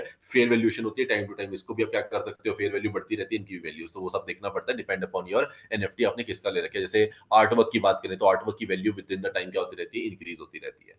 NFTs are token used to represent ownership of the unique items, आप एनएफटी को क्या कर सकते हो, टोकन को यूज करते हो, इसका मतलब आपके पास उसकी ओनरशिप है। NFTs allow the creator to tokenise things like art, collectibles और even real estate, these are secured by the blockchain and can only be have one official owner at a time, तो कहीं ना कहीं क्या है, secured by the blockchain है, blockchain ने इसको भी सिक्योर कर रखा है, सारी की सारी इन्फॉर्मेशन ब्लॉकचेन के पास रहती है, वो भी इसको पूरे का पूरा क्या करते रहती है, ट्राई करते हैं इसको जितना भी हो सकता है कहीं ना कहीं सिक्योर बनाने की। और no one can change the record of the ownership और द कॉपी पेस्ट और न्यू एनएफटी इनटू एग्जिस्टेंस, तो इसके अंदर क्या नहीं हो सकता, कॉपी पेस्ट वगैरह कुछ नहीं कर सकते, एक ही ओनर रहेगा, एक ही इसका टोकन का।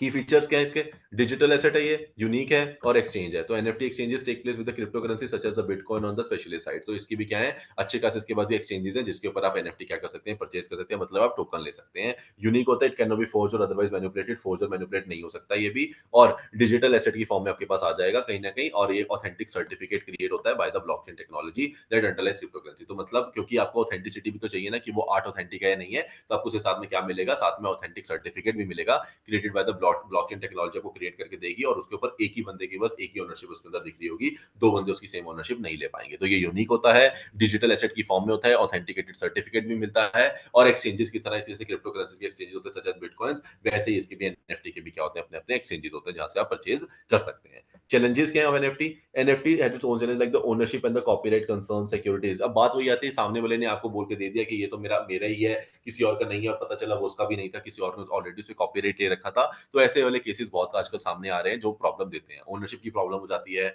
कॉपीराइट की प्रॉब्लम हो जाती है, सिक्योरिटी रिस्क की प्रॉब्लम हो जाती है। Market is not that wide, market wide नहीं, हर कोई बंदा एनएफटी में डील नहीं कर रहा, ऑनलाइन फ्रॉड्स बहुत हो रहे हैं, एनएफटी के नाम पे कोई बेचता है, पता चलता है कुछ आता ही नहीं है, कोई ऑथेंटिक सर्टिफिकेट ही नहीं आता, तो ये सारे क्या है, कहीं ना कहीं चैलेंजेस फेस करती है NFT. NFT audit considerations includes comprehensive code review for verifying the safety of a token, valid contract, data privacy and potential cyber attack, तो ऑडिटर के लिए क्या जरूरी है, ऑडिटर को देखना पड़ेगा, वो कॉम्प्रिहेंसिव कोड को रिव्यू करना पड़ेगा फॉर वेरीफाई करने के लिए कि आपने जो सेफ्टी ऑफ टोकन क्या है, आपने टोकन को सही तरीके से लिया या नहीं लिया, वो सही टोकन है भी है या नहीं है, कॉन्ट्रैक्ट वैलिड है या नहीं है, कहीं आपके पास ऑनलाइन फ्रॉड तो नहीं हुआ, डेटा प्राइवेसी, क्या आपने डेटा प्राइवेसी या नहीं हुआ, आपके पास है ना वो इन्फॉर्मेशन, और साइबर थ्रेट के साथ कोई पोटेंशियल साइबर थ्रेट हमारे ऊपर लगते हैं, ये सारा कुछ उसे क्या करना पड़ेगा, ध्यान में रख के चलना पड़ेगा, तो ये ऑर्डर को क्या करना पड़ता है, एनएफटी केसेस में देखना पड़ेगा।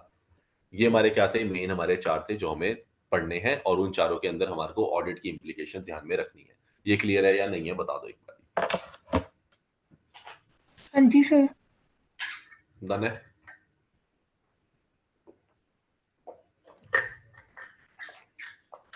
ठीक है, ज्यादा टाइम खोटी नहीं करना चैप्टर को, मैं पहले बता रहा हूँ, ठीक है। Read and move forward, read and move forward, try करना है कि रीड एक से ज्यादा बार करना पड़ेगा आपको, तो बेटर है जितना जल्दी हो सकता है इसको रीड करके आगे बढ़ जाए, दोबारा से आए, कभी थोड़ा सा टॉपिक फिर से उठाएं, कोई टॉपिक फिर से रीड कर लें, ठीक है। तो पहली बार में सारा करना पड़ेगा थोड़ा एक बारी, उसके बाद आपको बात इंपॉर्टेंट मार्क हो जाएगा, वरना मैं खुद भी आपको इंपॉर्टेंट एरियाज इसके क्लियरली मेंशन करके दे दूंगा कि ये 7 8 या 10 एरियाज इंपॉर्टेंट है, बस उनको एक बार आपको अच्छे से क्या करना है, रीड करना है, ठीक है। तो मैक्सिमम टाइम रीड करना है, लर्न नहीं करने जाना है, ठीक है। चलो, उसके बाद क्या कह रहा है, उसके बाद आपने केस स्टडीज है, केस स्टडीज के अंदर ना बेसिकली क्या है, केस स्टडीज आप समझ के चलना, ये आपको हेल्प करेंगे ऑडिट के प्रोसीजर्स को समझने में।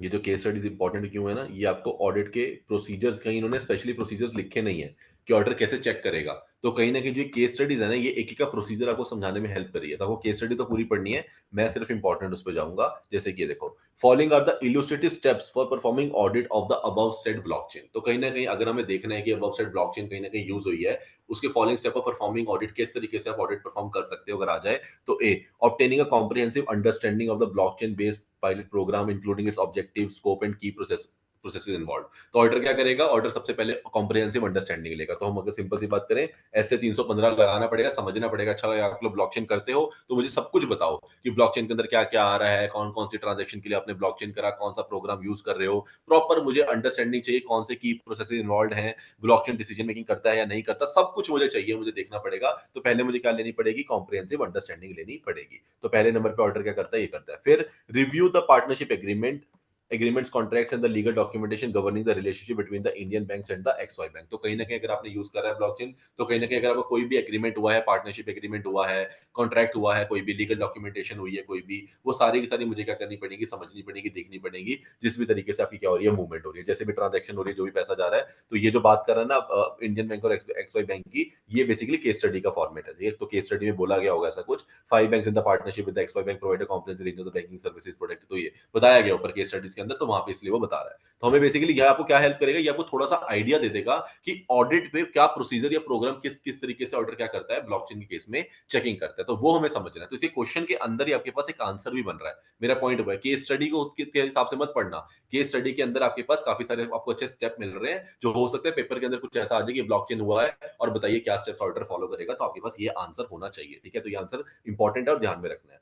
फिर क्या करेगा, वो रिव्यू करेगा, जो भी कोई भी अगर लीगल डॉक्यूमेंटेशन हुई, कोई भी कॉन्ट्रैक्ट, कोई भी एग्रीमेंट हुआ, तो उसे लीगल रिव्यू करने का काम कौन करता है, ऑडिटर करता है। पहले नंबर पे कॉम्प्रिहेंसिव अंडरस्टैंडिंग ले ली, फिर क्या कर लिया, रिव्यू कर लिया, और फिर identify the specific blockchain technology use, it's functionalities and underlying smart contracts. तो कहीं ना कहीं और क्या करेगा, वो ब्लॉकचेन की टेक्नोलॉजी कैसे आपने यूज करी है, क्या फंक्शनैलिटीज वो दे रही है आपको, एंड अंडरलाइंग स्मार्ट कॉन्ट्रैक्ट्स कौन कौन से आए हैं, ये सारे क्या करता है, ऑडिटर हेल्प करता है। ये मतलब ये स्टेप्स है जो ऑडिटर को क्या करते हैं, ऑडिट करने में हेल्प करते हैं when it comes to blockchain. तो इसको इंपॉर्टेंट मार्क कर लेना, 2-3 पॉइंट्स आपको यहाँ से मिल जाएंगे। फिर assess internal controls, review policy and procedure related to the on chain nostro account settlement processes and money transfer mechanism। तो कहीं ना कहीं अगर इसकी बात करें तो रिव्यू करना पड़ेगा उसको, पॉलिसी एंड प्रोसीजर जो भी यूज हुई है, कहीं ना कहीं इंटरनल कंट्रोल्स में जितनी भी पॉलिसी एंड प्रोसीजर यूज हुई होती है related to the all the internal controls में क्या करना पड़ेगा, मैकेनिज्म देखने पड़ेंगे, तो उसे रिव्यू करना है। ये हो गया ऑर्डर का स्टेप। फिर असेस द गवर्नेंस फ्रेमवर्क, कहीं ना कहीं हमारे गवर्नेंस बहुत इंपॉर्टेंट है कि भाई सब कुछ गवर्न हो रहा है या नहीं हो रहा, रिस्क मैनेजमेंट की practices and the compliance procedures, ये भी क्या करना पड़ेगा, उसको असेस करके चलना पड़ेगा, किसको, ऑर्डर को। यहां से आपको क्या मिल रहा है, यहां से आपको पॉइंट्स निकालने हैं। मैं पहले बता रहा हूं, क्लियर कट कहीं पे भी ऑडिट का प्रोसीजर नहीं लिखा हुआ है, ऑडिट का प्रोसीजर हम बना रहे हैं। तो अगर हम बात करें ब्लॉकचेन के ऑडिट के प्रोसीजर की, तो ऑडिटर को क्या क्या करना पड़ता है प्रोसीजर के लिए, कॉम्प्रिहेंसिव अंडरस्टैंडिंग लेनी पड़ती है, रिव्यू करनी पड़ती है उसको, जो भी एग्रीमेंट्स, कॉन्ट्रैक्ट से लीगल डॉक्यूमेंटेशन हुई होगी, फिर उसको क्या करनी पड़ेगी, आइडेंटिफाई करनी पड़ेगी ब्लॉकचेन की टेक्नोलॉजी कहां कहां पे यूज हो रही है, क्या फंक्शनैलिटीज हैं। फिर वो क्या करेगा, कंट्रोल्स को चेक करने आएगा, कंट्रोल में क्या चेक करेगा, उनकी पॉलिसी एंड प्रोसीजर को चेक करेगा कंट्रोल्स की, और उसके बाद क्या करेगा, असेस करेगा गवर्नेंस का फ्रेमवर्क क्या है, रिस्क मैनेजमेंट प्रैक्टिसेस क्या है, और कंप्लायंस प्रोसीजर कैसे यूज हो रहे हैं उसके अंदर। तो ये सारा काम क्या कर सकता है, आपको एक अच्छा आंसर बनाने में हेल्प कर देगा। फिर रिव्यू कर सकते हैं, क्या सिक्योरिटी मेजर को रिव्यू करेगा। देखो पूरा पूरा का पूरा क्या बन रहा है, प्रोसीजर बन रहा है, ठीक है। यहां से आप एक अच्छा आंसर अपने पास रख सकते हो, एक अच्छी इंफॉर्मेशन आपके पास कैरी हो जाएगी। एज एन ऑडिटर क्या करना पड़ता है when it comes to blockchain, ऐसा कोई भी क्वेश्चन पेपर में मिले तो आपको ऐसा अच्छा सा आंसर लिख के आना है। तो क्या कर रहा है, रिव्यू करेगा सिक्योरिटी मेजर्स को, असेस करेगा कौन कौन सा मेथड यूज कर रहे हो, डेटा प्रोटेक्शन के लिए क्या कर रहे हो, सारा का सारा की मैनेजमेंट कौन सी है आपकी, तो रिव्यू करेगा, सिक्योरिटी मेजर को रिव्यू करेगा। Review measure taken to prevent unauthorised access वगैरह तो नहीं है, साइबर थ्रेट्स तो नहीं है, कोई भी पोटेंशियल वल्नरेबिलिटीज तो नहीं है, इसे सारा कुछ क्या करता है, रिव्यू करता है। तो रिव्यू रिव्यू रिव्यू करने का काम इसका है, ऑडिटर का काम है रिव्यू करने का। रिव्यू करेगा इंटरनल कंट्रोल की पॉलिसीज भी, रिव्यू करेगा सिक्योरिटी मेजर्स भी, रिव्यू करेगा अनऑथराइज्ड एक्सेस है या नहीं है, और फिर उसके बाद क्या करेगा, रिस्क मैनेजमेंट प्रैक्टिसेस भी देख लेगा। ऊपर के 3-4 पॉइंट हमने देख लिए। उसके बाद टेस्ट भी कर सकता है, बिल्कुल।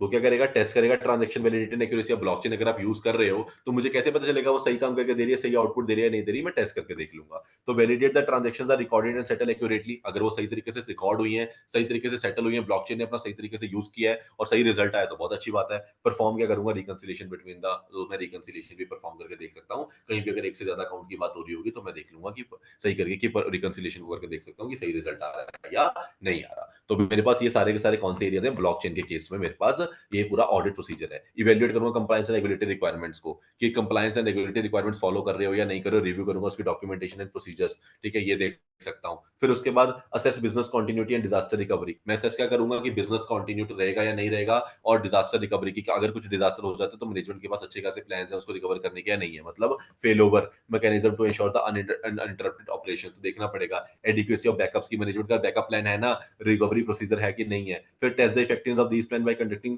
सिमुलेशन और एग्जाम में historical incident and response procedure. Test क्या करूंगा, इफेक्टिवनेस चेक करूंगा इन प्लान्स की बाय कंडक्टिंग द सिमुलेशन और एग्जामिंग हिस्टोरिकल इंसिडेंट। कोई पुराना इंसिडेंट उठा के देखूंगा कैसे रिएक्ट करा था, उसके ऊपर क्या इनका रिजल्ट आना चाहिए। टेस्ट करूंगा उसकी इफेक्टिवनेस, उसका रिस्पांस कैसा गया, उन्होंने रिस्पांस सही किया या नहीं किया। ये सारा कुछ क्या कर सकता हूं मैं एज एन ऑडिटर चेक कर सकता हूं। और लास्ट में रिपोर्ट फाइंडिंग एंड रिकमेंडेशंस, और बाद में क्या करूंगा, अपनी फाइंडिंग्स और रिकमेंडेशन को क्या कर दूंगा, रिपोर्ट कर दूंगा। मतलब highlighting area of concerns relevant stakeholders के लिए, इफेक्टिवनेस के बारे में बात करूंगा, एफिशिएंसी के बारे में बात करूंगा, इंटरनल कंट्रोल्स की इंप्रूवमेंट के बारे में बात करूंगा, कंप्लायंस के बारे में बात करूंगा। जितने भी ऊपर मैं एरिया चेक करके आया था उसके बेसिस पे मैं रिपोर्ट क्या कर सकता हूँ, क्या मेरी फाइंडिंग्स रही हैं और मेरी क्या रिकमेंडेशंस होनी चाहिए, सजेस्टिंग द रेमेडियल एक्शंस। तो ये सारा काम कौन कर सकता है, एज एन ऑडिटर काम कर सकते हैं। तो अगर आप इसकी हेडिंग भी याद कर लोगे तो भी आपको बहुत अच्छे पॉइंट्स मिल जाएंगे एज एन ऑडिट प्रोसीजर। तो पहले नंबर पे ऑडिट प्रोसीजर में सबसे पहले कहां से शुरू करोगे कहानी, सबसे पहले 315 से मतलब की अंडरस्टैंडिंग से शुरू करोगे। और दूसरा रिस्क असेसमेंट प्रोसेस भी पूरा का पूरा लगा दो, ये सारा कुछ आईटी से रिलेटेड है तो पूरा आरएपी भी लगेगा।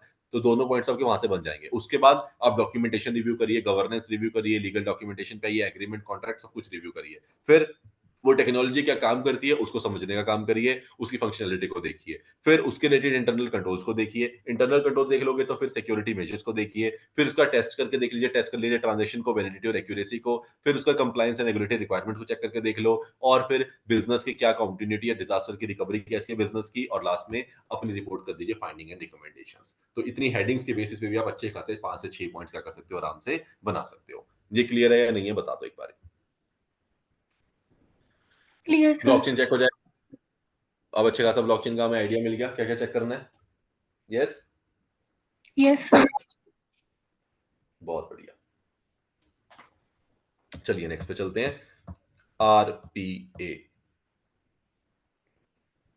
अब आरपी क्या है सर, हमने पहले ही पढ़ा था, automation of the repetitive process perform by the user. तो कहीं ना कहीं आप बॉट्स किसके लिए बनाते हो, जो आपको पता होता है यार ये मुझे रोज रोज करना है, रेपिटेटिव करना है, तो बेटर है मैं रोबोटिक प्रोसेस ऑटोमेशन कर देता हूं ताकि मुझे रोज रोज ना करना पड़े। तो it is a software technology that emulate humans actions interacting with the digital system and software. तो कहीं ना कहीं जो ह्यूमन ने एक्शन लेना होता है वो डिजिटल सिस्टम के थ्रू होने लग जाता है। Process efficiency, customer experience and control effectiveness contribute to the RPA. तो कहीं ना कहीं प्रोसेस की एफिशिएंसी मांग रही होती है, कस्टमर का एक्सपीरियंस मांग रहा होता है, कंट्रोल इफेक्टिवनेस चाहिए आपको, तो आप कंट्रीब्यूट क्या करते हो, आरपीए कंट्रीब्यूट करता है। Robotic process automation software bots can interact with any application or system that the same way people do, except that the RPA bots can operate around the clock non-stop and much faster and with a 100% reliability and precision। तो कहीं ना कहीं अगर RP आप कर दोगे, bot का काम कर दोगे, उसे नहीं पता कि मुझे 8 घंटे काम करना है, 9 घंटे काम करना है, मैं नौकरी करूँ, नहीं, वो सारा काम करके चल सकता है। वो 24 घंटे काम करेगा, नॉन स्टॉप क्लॉक की तरह चलेगा, मच फास्टर काम करके देगा आपको। और उसे एक ही काम करना है तो उसके अंदर उसकी एफिशिएंसी भी मेंटेन रहेगी, 100% रिलायबल और प्रिसीजन से काम करके देगा आपको। तो आरपी करने के बहुत सारे फायदे भी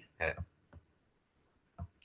तो अगर मैं इसमें बात करूं तो इसके अंदर भी क्या कह रहा है, इसके अंदर उसने केस स्टडी की फॉर्म में दिया, लेकिन हम इसको कुछ पॉइंट्स के फॉर्म में समझेंगे। ठीक है, केस स्टडी भूल जाओ, पॉइंट्स की फॉर्म में समझते हैं।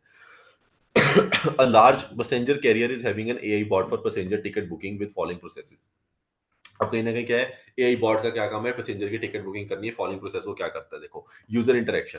तो bot interact with the passenger, पहले नंबर पे पैसेंजर क्या करने आएगा, अपनी टिकट बुक करने आएगा। वो एक वेबसाइट पे जाएगा, उसे कहेगा भाई टिकट बुक करनी है, तो वहां पे बॉट होगा जो उसकी हेल्प करेगा उसकी टिकट को बुक करने में। तो passenger can initiate a conversation with the bot. हम लोग भी कितनी बार बॉट से कन्वर्सेशन करते हैं, हम अगर बैंकिंग की एप्लीकेशन यूज कर रहे हैं या कुछ भी यूज कर रहे हैं तो उसके लिए हम भी क्या करते हैं, बॉट का यूज करते हैं। तो पहले क्या आ गई, यूजर की इंटरेक्शन। तो ऑर्डर को क्या करनी पड़ेगी, ये भी चेक करनी पड़ेगी कि उसने वो सही तरीके से कर रहा है या नहीं कर रहा। फिर नेचुरल लैंग्वेज प्रोसेसिंग, अब आपको क्या करना पड़ेगा, लैंग्वेज चूज करनी पड़ेगी जिसके अंदर आपको करनी है। The bot uses natural language processing techniques to understand and interpret the passenger queries and request. तो पैसेंजर जिस तरीके से लिखता है वो क्या करती है, वो जो प्रोसेसिंग होती है वो एनएलपी क्या चलती है, नेचुरल लैंग्वेज प्रोसेसिंग चलती है। वो उसको बॉट की जो बॉट लैंग्वेज समझता है उसके फॉर्म में क्या करती होगी, ट्रांसफॉर्म करती होगी ताकि वो समझ जाए और उसके बेसिस वो क्या करके देते हैं, उसको आउटपुट निकाल के देते जो भी यूजर को चाहिए। इट कैन प्रोसेस टेक्स्ट और invoice inputs and extract relevant information to facilitate ticket booking. तो मान लीजिए आपने बोला कि मुझे यहाँ से यहाँ तक की टिकट चाहिए, तो वो उसको समझेगा बॉट अपनी लैंग्वेज के अंदर, फिर उसके बेसिस पे यूजर को क्या कर देता है, वो रिप्लाई करके देता है, मतलब आगे ले जाता है।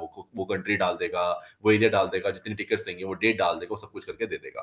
फिर क्वेरी हैंडलिंग, अब क्वेरी हैंडलिंग काम भी कौन करते हैं, bot respond to the passenger queries. हम भी जितनी बारी क्वेरीज होती है किस पे जाते हैं, बॉट के पास जाते हैं, उसे लिखते हैं कि हाँ भाई कॉन्टैक्ट करना है किसी से, ये इन्फॉर्मेशन चाहिए, ये चाहिए, तो वहां पे क्या करता है, बॉट हेल्प करता है। तो रियल टाइम अपडेट्स आपको मिल जाती है। फिर booking process, proper booking process किसके पास होगा? बॉट के पास होगा। Upon receiving booking request, the bot collects the necessary details from the passenger including travel dates, destination, class reference and passenger information. वो क्या करता है? Validate the input, check seats availability, calculate the fare based on the carrier processing sector. तो कहीं न कहीं पूरी की पूरी बुकिंग का प्रोसेस कौन हैंडल कर सकता है? हमारा आरपीए हैंडल कर सकता है। तो हमारा कहीं न कहीं प्रॉपर बॉट बैठा है जो क्या करता है? सारी इन्फॉर्मेशन ले लेगा, आपसे आपका आधार ले लेगा, आपसे आपका नाम ले लेगा, आपको बता देगा कौन सी ट्रेन आपकी बुक करनी है, पूरी डेस्टिनेशन बता देगा, आपको फ्लाइट का टिकट बता देगा, सब कुछ कैलकुलेट करके फेयर वगैरह करके सब कुछ सामने आपके लाके दे देगा, बिल्कुल परोस देगा कि ये ले भाई, अब जा और कहीं न कहीं किस पे जाएगा? पेमेंट गेटवे पे जा और पेमेंट गेटवे के थ्रू जाके पेमेंट कर दे। तो कहीं न कहीं वहाँ पे क्या यूज़ होगा? इंटरनेट ऑफ थिंग्स यूज़ होगा। तो ठीक है, तो देखो कितनी ज़्यादा ऑटोमेशन हो रखी है। आरपी यूज़ कर रहे हैं, उसके साथ में पेमेंट गेटवे पे जाएँगे, तो वहाँ पे इंटरनेट ऑफ थिंग्स लगने लग जाएगा वहाँ पे, और आईओटी यूज़ होगा, वहाँ पे हम क्रेडिट कार्ड के थ्रू क्या करने वाले होंगे? पेमेंट करने वाले होंगे, जैसे भी पेमेंट करने वाले हैं। ठीक है, तो ये सारा कुछ क्या होता है? पूरा का पूरा क्या हो गया? सब कुछ ऑटोमेटेड हो गया है। Integration with the booking system, proper वो बुकिंग सिस्टम का क्या करता है? इंटीग्रेट करता है, क्योंकि अब उसने पैसेंजर को तो बता दिया कौन सी फ्लाइट है तेरी। फ्लाइट वाले टाइम पे तो क्या करना पड़ेगा? उसे कम्युनिकेट करना पड़ेगा ना कि हाँ भाई ये वाली फ्लाइट बुक हुई है, तो उसके साथ वो क्या करता है? इंटीग्रेट करता है। तो the bot interface with the carriers booking system to check seat availability, reserve seat and process payment transaction. तो सीट की अवेलेबिलिटी है या नहीं है, रिजर्व हुई रखी है सीट या नहीं हो रखी है, प्रोसेस कर देता है पेमेंट ट्रांजैक्शंस भी। पेमेंट प्रोसेसिंग में भी पूरी की पूरी हेल्प करता है। पेमेंट गेटवेज, ठीक है, तो मैंने पहले बता दिया। फिर confirmation and the ticket generation, फिर कंफर्म करेगा, टिकट को जनरेट करके देगा, आपके पास टिकट पहुंच जाती है। फिर एंसिलरी सर्विसेज, अगर आपने कोई सर्विसेज वगैरह इंक्लूड करानी है, ट्रैवल इंश्योरेंस आ गई या फिर सीट अपग्रेड करानी है, तो वो सारे के हम काम में भी क्या कर सकता है? बॉट हेल्प कर सकता है। पोस्ट बुकिंग सपोर्ट भी देता है आपको, टिकट की मॉडिफिकेशन, कैंसिलेशन, कुछ भी चेंज कराना है आपने तो वो भी कर देगा। फिर इंटीग्रेशन द कस्टमर सपोर्ट, और आपके कस्टमर के सपोर्ट के लिए भी क्या करता है? जितने भी एस्केलेट कॉम्प्लेक्स क्वेरीज और issues to the human agent when necessary. तो कहीं ना कहीं क्या कर सकते हैं? वो एस्केलेट भी कर सकते हैं कॉम्प्लेक्स क्वेरीज को, और इशू कर सकते हैं किसको? अगर आपको उसे लगता है कि नहीं यार मैं नहीं कर सकता, क्योंकि अगर कई बार देखा होगा आपको कुछ ऐसी इन्फॉर्मेशन चाहिए जो बॉट के पास नहीं आ रही होती, तो बाद में बोल देता है कि ठीक है, अगर आपने फिर उसके क्या करनी है, किसी कस्टमर केयर से बात करनी है, तो आप फिर ये वाले नंबर पे डायल कर लीजिए कि ये वाली इन्फॉर्मेशन मेरे को नहीं देगा। तो मतलब बॉट के पास जो आपने स्टोरी नहीं किया, वो उसके आपको क्या नहीं दे पाएगा? इन्फॉर्मेशन नहीं दे पाएगा। तो क्या हो जाएगा? वो आपको ह्यूमन एजेंट के ऊपर पहुंचा देगा। ठीक है, तो ये सारे काम कौन कर रहे हैं? सारे काम क्या कहीं ना कहीं कैसे हो रहे हैं? हमारे आरपी के थ्रू हो रहे हैं। तो following are the illustrative steps to audit the ticket booking. अब कहानी आती है कि ऑडिट बुकिंग के फॉलोइंग स्टेप्स में ऑर्डर क्या करेगा? तो ऑर्डर को क्या करना पड़ेगा? Identify the objective and goals of auditing the IRCTC ticket booking board. तो पहले मुझे देखना पड़ेगा कि ऑब्जेक्टिव एंड गोल क्या है, मुझे चेक क्या करना है, मुझे ऑडिटिंग क्या करनी है, आईआरसीटीसी टिकट बुकिंग बोर्ड की चेकिंग करनी है कि बोर्ड ने क्या क्या परफॉर्म करा, उसने सही तरीके से काम करा या नहीं करा, मुझे चेक क्या करना है। पहले तो मैंने ऑब्जेक्टिव एंड स्कोप की बात कर ली।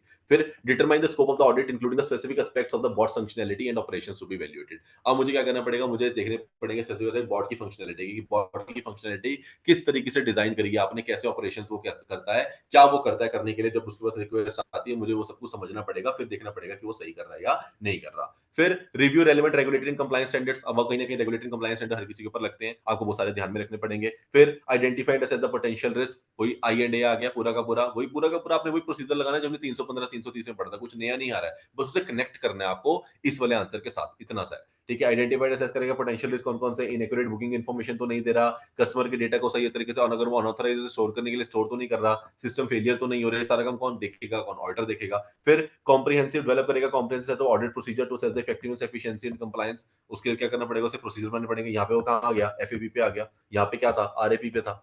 बिल्कुल सिंपल है। ठीक है, आरएपी में क्या करा उसने? अंडरस्टैंडिंग करी फंक्शनैलिटी की, कंप्लायंस रेगुलेटरी स्टैंडर्ड्स को पता करा, आइडेंटिफाइड असेस करा, अब सब कुछ कर लिया उसने, आरएपी लगा लिया यहाँ तक उसने। अब उसे क्या कर रहा है? वो कह रहा है मैं एफएपी लगा के देख लूंगा।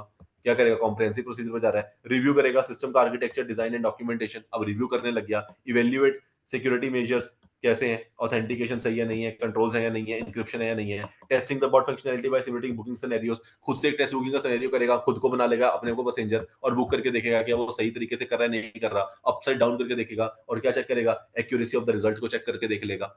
बिल्कुल सिंपल है, ठीक है, आपने वही आंसर लिखना है। Assessing the performance of the bot, response time कैसा है उसका, फिर detect any unusual suspicious activity तो नहीं हुई है, डिटेक्ट करेगा। Examining the data handling process कैसे करता है वो, कंप्लायंसेस को वेरीफाई करके देखेगा रेगुलेटरी को। Decide on the appropriate sampling methodology, कैसे यूज कर रहा है वो, कि हमने कौन सी सैंपल, मतलब अगर कोई सैंपलिंग वगैरह करता है बॉट तो उसको चेक कर लेगा। उसके बाद conduct the audit based on the defined procedure following best practices and professional standards. ठीक है, छोड़ सकते हो, बहुत सारे पॉइंट्स आपके पास, कुछ भी पॉइंट्स ले सकते हो। फिर डॉक्यूमेंट करेगा फाइंडिंग्स को, इंक्लूडिंग एनी इश्यूज और एरियाज ऑफ द इंप्रूवमेंट, अगर उसे लगता है डॉक्यूमेंट करेगा, बता देगा। Compile the audit findings into comprehensive report detailing the audit objective, score and procedure performance and result. तो कहीं ना कहीं जो पहले उसका क्या था, ऑडिट का ऑब्जेक्टिव और स्कोप हमने पहले डिसाइड किया था, उसके हिसाब से वो क्या करेगा? कंपाइल करेगा अपनी ऑडिट की फाइंडिंग्स को इनटू कॉम्प्रिहेंसिव रिपोर्ट। उसके अंदर रिपोर्ट बनाएगा, बताएगा मैंने कौन कौन से एरियाज ऑफ इंप्रूवमेंट के तरीके भेजे, कैसे कैसे इंप्रूव हुआ या नहीं हुआ, कौन कौन से प्रोसीजर परफॉर्म करे और क्या रिजल्ट निकल के आए। ये सब कुछ क्या करता है? वो बाद में रिपोर्ट करके चलता है। तो ये सारा काम किसका आ गया है, ऑडिटर का आ गया। पहले क्या लगाया उसने, आरएपी लगाया, और बाद में उसने क्या लगाया, एफएपी लगाया। तो ये सारा काम कौन करता है, ऑडिटर करता है। और भी पॉइंट्स हैं, चाहो तो जितने मर्जी पॉइंट्स आप ले सकते हो, ठीक है। ट्रैक कर सकते हैं implementation of the recommended actions, present कर सकता है report to the relevant stakeholders, provide recommendation for addressing any identified weakness. अगर कोई आती है, रिस्क आता है, तो आप क्या कर सकते हो, रिकमेंडेशन दे सकते हो। और पीरियडिकली रिव्यू एंड मॉनिटर भी कर सकते हो बॉट की परफॉर्मेंस को, सिक्योरिटी और कंप्लायंस को। कुछ भी आप क्या चाहते हो, ऑडिटर क्या कर सकते हैं, सारे एरियाज में से आपको 4 या 5 कुछ अच्छे एरियाज लेने हैं। आज का जो पर्टिकुलर स्पेसिफिक पॉइंट उठाना, ऐसा नहीं है कॉमन सा पॉइंट उठा लो उसके 5 पॉइंट बना दो, नहीं, हमारे पास बहुत अच्छे पॉइंट्स हैं। 3 से 4 या 5 पॉइंट उठा लीजिए अलग अलग एरिया पे। एक रिस्क से रिलेटेड उठा लीजिए, फंक्शनैलिटी से रिलेटेड, एक अंडरस्टैंडिंग से रिलेटेड, एक प्रोसीजर से रिलेटेड, ऐसे 4 या 5 एरियाज के पॉइंट उठा लो और उसको क्या कर देना, एक्सप्लेन कर देना, आपका आंसर बन जाएगा। यहाँ तक क्लियर है या नहीं है, बता दो एक बारी। Clear RP sir. लिख देंगे, हाँ क्लियर है जी ना, सर। गुड है। तो अभी हमने आरपी की ऑडिट इंप्लीकेशंस नहीं पढ़ी थी, एक बार ये देख लेते हैं। अब हमने ऐसे ऊपर पढ़ लिया, तो हमने काफी हद तक पढ़ लिया वैसे तो। It is of the utmost important for the auditor to understand RPA process, which includes the data extraction, aggregation, sanitization and cleansing. Unless auditor understands these processes, they will not be in the position to initiate an audit. तो वो क्या कह रहा है कि आपको RP के process को पहले ढंग से खुद समझना पड़ेगा कि बॉट कैसे काम करता है, तभी आप समझ पाएंगे कि वो कैसे डेटा एक्सट्रैक्ट कर रहा है, बॉट एग्रीगेट कैसे कर रहा है डेटा को, सैनिटाइज कैसे कर रहा है, क्या चाहिए क्या नहीं चाहिए, क्लींजिंग कैसे कर रहा है उसकी, ये सारा काम पहले समझो, तभी जाके ऑडिट को लेना। A comprehensive assurance process might demand review of the source code. To perform the substantive testing, auditor must have an understanding of the tools. तो कहीं ना कहीं उसे क्या करना पड़ सकता है, उसे एश्योरेंस देने के चक्कर में उसे टेस्टिंग करके देखनी पड़ सकती है कि सही काम कर रहा है नहीं कर रहा। उससे पहले उसे टूल को समझना पड़ेगा, वरना टेस्ट भी क्या करेगा जब उसे पता ही नहीं होगा वो टूल काम क्या करता है। तो उससे टूल को क्या करना पड़ेगा, understanding the tool used to develop and maintain the RPA. This will be helpful when auditors review logs, configuration controls, privilege access controls and like general IT control applicable है। तो कभी भी उसको क्या करना है, अगर ऑडिटर को लॉग में जाके चेकिंग करनी है कि लॉग देखो बॉट ने क्या करा, वो सब कुछ कहाँ जा रहा होगा, लॉग्स में इकट्ठा हो रहा होगा, क्या पहले उसे कमांड मिली, फिर क्या कमांड मिली, फिर क्या कमांड मिली, फिर उसने क्या रिएक्ट करा, फिर क्या रिएक्ट करा। तो पहले लॉग आपको पढ़ने आने चाहिए, समझने आने चाहिए। रिव्यू करेंगे लॉग का, कॉन्फ़िगरेशन का, कंट्रोल का, कॉन्फ़िगरेशन में क्या कंट्रोल लगे हुए हैं उसकी, प्रिविलेज एक्सेस उसको कहाँ पे है कहाँ पे नहीं है। तो सारे के सारे ऑडिटर को जब तक पता नहीं होंगे तब तक वो क्या नहीं कर पाएगा, अच्छा ऑडिट नहीं कर पाएगा। तो ये ऑडिटर की इंप्लीकेशन है कि उसे वही वाली कहानी है, यहाँ पे क्या करना पड़ेगा, ट्रेनिंग या स्किल्स सेट लेना पड़ेगा, तभी जाके वो क्या कर सकता है, अच्छा ऑडिट कर सकता है। कॉमन रिस्क, कॉमन रिस्क क्या है कि buying the wrong tool, making wrong assumptions भी कर सकता है, वो शॉर्टकट भी ले सकता है, ठीक है ना, सिक्योरिटी भी जेपरडाइज कर सकता है, कंप्लायंसेस को भी क्या कर सकता है, नॉन कंप्लायंस में कन्वर्ट हो सकता है। तो ये सारे के सारे क्या है, हमारे कहीं ना कहीं रिस्क आ सकते हैं। तो assigning proper responsibility, training and clearly स्टेटिंग about the changing rules can help you reduce operational risk. तो कहीं ना कहीं आपको क्या करना पड़ता है, आपको साइनिंग करनी पड़ती है प्रॉपर रिस्पॉन्सिबिलिटी। इसमें the robots are deployed with the proper operating model. अच्छा, ये एक मॉडल होता है जिसके थ्रू उनको आना पड़ता है। अगर आपने रॉन्ग टूल ले लिया तो वो रॉन्ग assumptions ले लेगा, कहीं ना कहीं शॉर्टकट्स वगैरह ले सकता है, सिक्योरिटी भी कॉम्प्रोमाइज हो सकती है। फिर change management risk, not following the change management implementation life cycle, improper and incomplete testing. तो कहीं ना कहीं देखो चेंज मैनेजमेंट अपने आप में रिस्क रहता है, कहीं ना कहीं आपको सब कुछ चेंज करना है, तो आपके रिस्क भी क्या रहेगा, थोड़ा सा बड़ा रहेगा उसी केसेस में। और आरपी की strategy risk, setting wrong expectations, improper KPIs and unrealistic business गोल। अब आप बॉट को ऐसे काम के लिए बना रहे हो जो बॉट कर ही नहीं सकता, एक्सपेक्टेशन ही आपकी रॉन्ग है उस चीज से, ठीक है ना, आपकी केपीआई ही सही तरीके से नहीं है। आप केपीआई वो है जो मैनुअल बंदा काम करेगा, आपने उसको बॉट को दे दिया। अगर आप ऐसा कुछ भी देंगे तो बॉट उसके अंदर क्या हो जाएगा, फेल हो जाएगा। तो management should discuss and analyse the complete working characteristics, potential and limitations of RPA before drafting a robotic process automation. तो पहले क्या करना पड़ता है, मैनेजमेंट को अच्छे तरीके से एनालाइज करना पड़ेगा, तो प्रॉपर तरीके से कि आरपी से जो हम करवा रहे हैं क्या वो आरपी कर भी सकता है, उसकी लिमिटेशन तो नहीं है उसके अंदर। अगर नहीं होगी तभी करवाना, वरना मत करवाना। तो RP to check Ind AS, IFC और स्टैंडर्ड्स ऑन ऑडिटिंग। देखो इसके अंदर डिटेल में नहीं जाना, जो नीचे टेबल्स बने हैं उसका नहीं पढ़ना है, सिर्फ नॉर्मली क्या ध्यान रखना है, क्या कि आरपी क्या करता है, चेक करता है incorporating standards on auditing, internal financial control over financial reporting IFCOR, Ind AS, para wise details, para reference, accounting policies, relevant data, ठीक है। तो अगर हम अकाउंटिंग की बात करें तो कहीं ना कहीं जो बॉट होता है उसको क्या करना पड़ेगा, आरपी को चेक करना पड़ेगा क्या वो सही तरीके से इंडिया को प्रॉपर यूज कर रहा है नहीं कर रहा है, ठीक है। उसके बाद internal financial control over financial reporting का सही तरीके से यूज कर रहा है नहीं कर रहा है, ऑडिट के जो भी प्रोसीजर्स हैं as per the standards of auditing उसको सही तरीके से यूज कर रहा है नहीं कर रहा है। लेकिन अगर आपने यहाँ पे अगर आप आरपीए लाना चाहते हो, अगर ऑडिटर में अगर आपने सोचा कि मैं आरपीए लगा के देखूं कि क्या वो मेरा एज एन ऑडिटर मेरा काम आसान कर सकता है नहीं कर सकता, तो उसके केस में आपको देखना पड़ेगा कि उसे इंडिया से रीड करने आने चाहिए, उसे इंटरनल फाइनेंशियल कंट्रोल का पता होना चाहिए, ठीक है, कौन सा रेलेवेंट डेटा कौन सा नहीं है, रेलेवेंट कैलकुलेशंस क्या करनी है क्या नहीं करनी, प्रेजेंटेशन फाइनेंशियल स्टेटमेंट में सही हुई है नहीं हुई है, ये सब कुछ क्या करना पड़ेगा, ऑडिट प्रोसीजर वगैरह से समझना पड़ेगा, तब जाके आप उसे यहाँ पे क्या कर सकते हो, आरपी को यूज कर सकते हो। ठीक है, ensure accurate financial reporting ensure करनी पड़ेगी, इफेक्टिव इंटरनल कंट्रोल्स इंश्योर करने पड़ेंगे, रिलायबल ऑडिट प्रोसीजर को इंश्योर करना पड़ेगा। Leveraging RP in the conjunction with this framework can significantly enhance audit efficiency. But definitely अगर आरपी आता है तो डेफिनिटली क्या हो सकती है, हमारी एफिशिएंसी क्या हो सकती है, एनहांस जरूर हो सकती है, एक्यूरेट हो सकती है, कंप्लायंस फॉलो हो सकते हैं। RP developers auditor should elaborate on the RP workflows with relevant standards and guidelines. कहीं ना कहीं अभी क्या चल रहा है, इस पे काम चल रहा है, आरपी के डेवलपर्स लगे हुए हैं, ट्राई कर रहे हैं कि कहीं ना कहीं ऑडिट के अंदर भी ऑडिटर के लिए भी कहीं ना कहीं आरपी आ जाएगी। कुछ एरिया जो उसको हमेशा चेक करने पड़ते हैं, उसके लिए एक बॉट आ जाए जो उसको सही रिजल्ट निकाल के दे दे, तो अल्टीमेटली क्या हो जाएगी, improving the effectiveness of the audit and enhancing client assurances. तो कहीं ना कहीं फिर ऑडिट इफेक्टिवनेस बहुत अच्छा, ऑडिट इफेक्टिव होने लग जाएगा। तो उसके लिए हमें समझना पड़ेगा कि वो जो यूज करने वाला है क्या वो सही रिजल्ट दे रहा है या नहीं दे रहा है, पहले वो रिजल्ट हमें निकाल के देखना पड़ेगा, तभी जाके हम उसकी इफेक्टिवनेस पे बात कर पाएंगे। ठीक है, तो ये आप छोड़ सकते हो, ये इसके अंदर मतलब एक्सप्लेनेशन है, इसके अंदर जाने की जरूरत नहीं है। ठीक है, तो ये पूरे की पूरे एक्सप्लेनेशन के अंदर हम घुस नहीं रहे हैं। तो बेसिकली पूरे के पूरे ये पूरे इंडिया से एक्सप्लेन कर रखा है इन्होंने, तो उसके अंदर जाने की हमें जरूरत नहीं है, तो वो सारा हम देख लेंगे। यहाँ तक क्लियर है या नहीं है बता दो। आरपी यहाँ पे सबसे इंपॉर्टेंट जो है, एक वहाँ पे आरपी और मुझे ब्लॉकचेन लगता है। ठीक है, ये दोनों है, और अगर आप उन्होंने डेफिनेशन वाइज आपसे कुछ पूछना है तो इंटरनेट ऑफ थिंग्स पूछ सकते हैं वो आपसे। तो ये तीन हमारे टॉपिक इंपॉर्टेंट है। Clear sir. ठीक है, बढ़िया, इससे ज्यादा नहीं टाइम वेस्ट करना है इस पे, गुड है। बस रीड दे लेना इसको एक बार, सब क्लियर हो जाएगा, इससे ज्यादा मत पढ़ना। क्या कह रहा है, कंट्रोल कंसिडरेशन और objectives of the auditing digitally.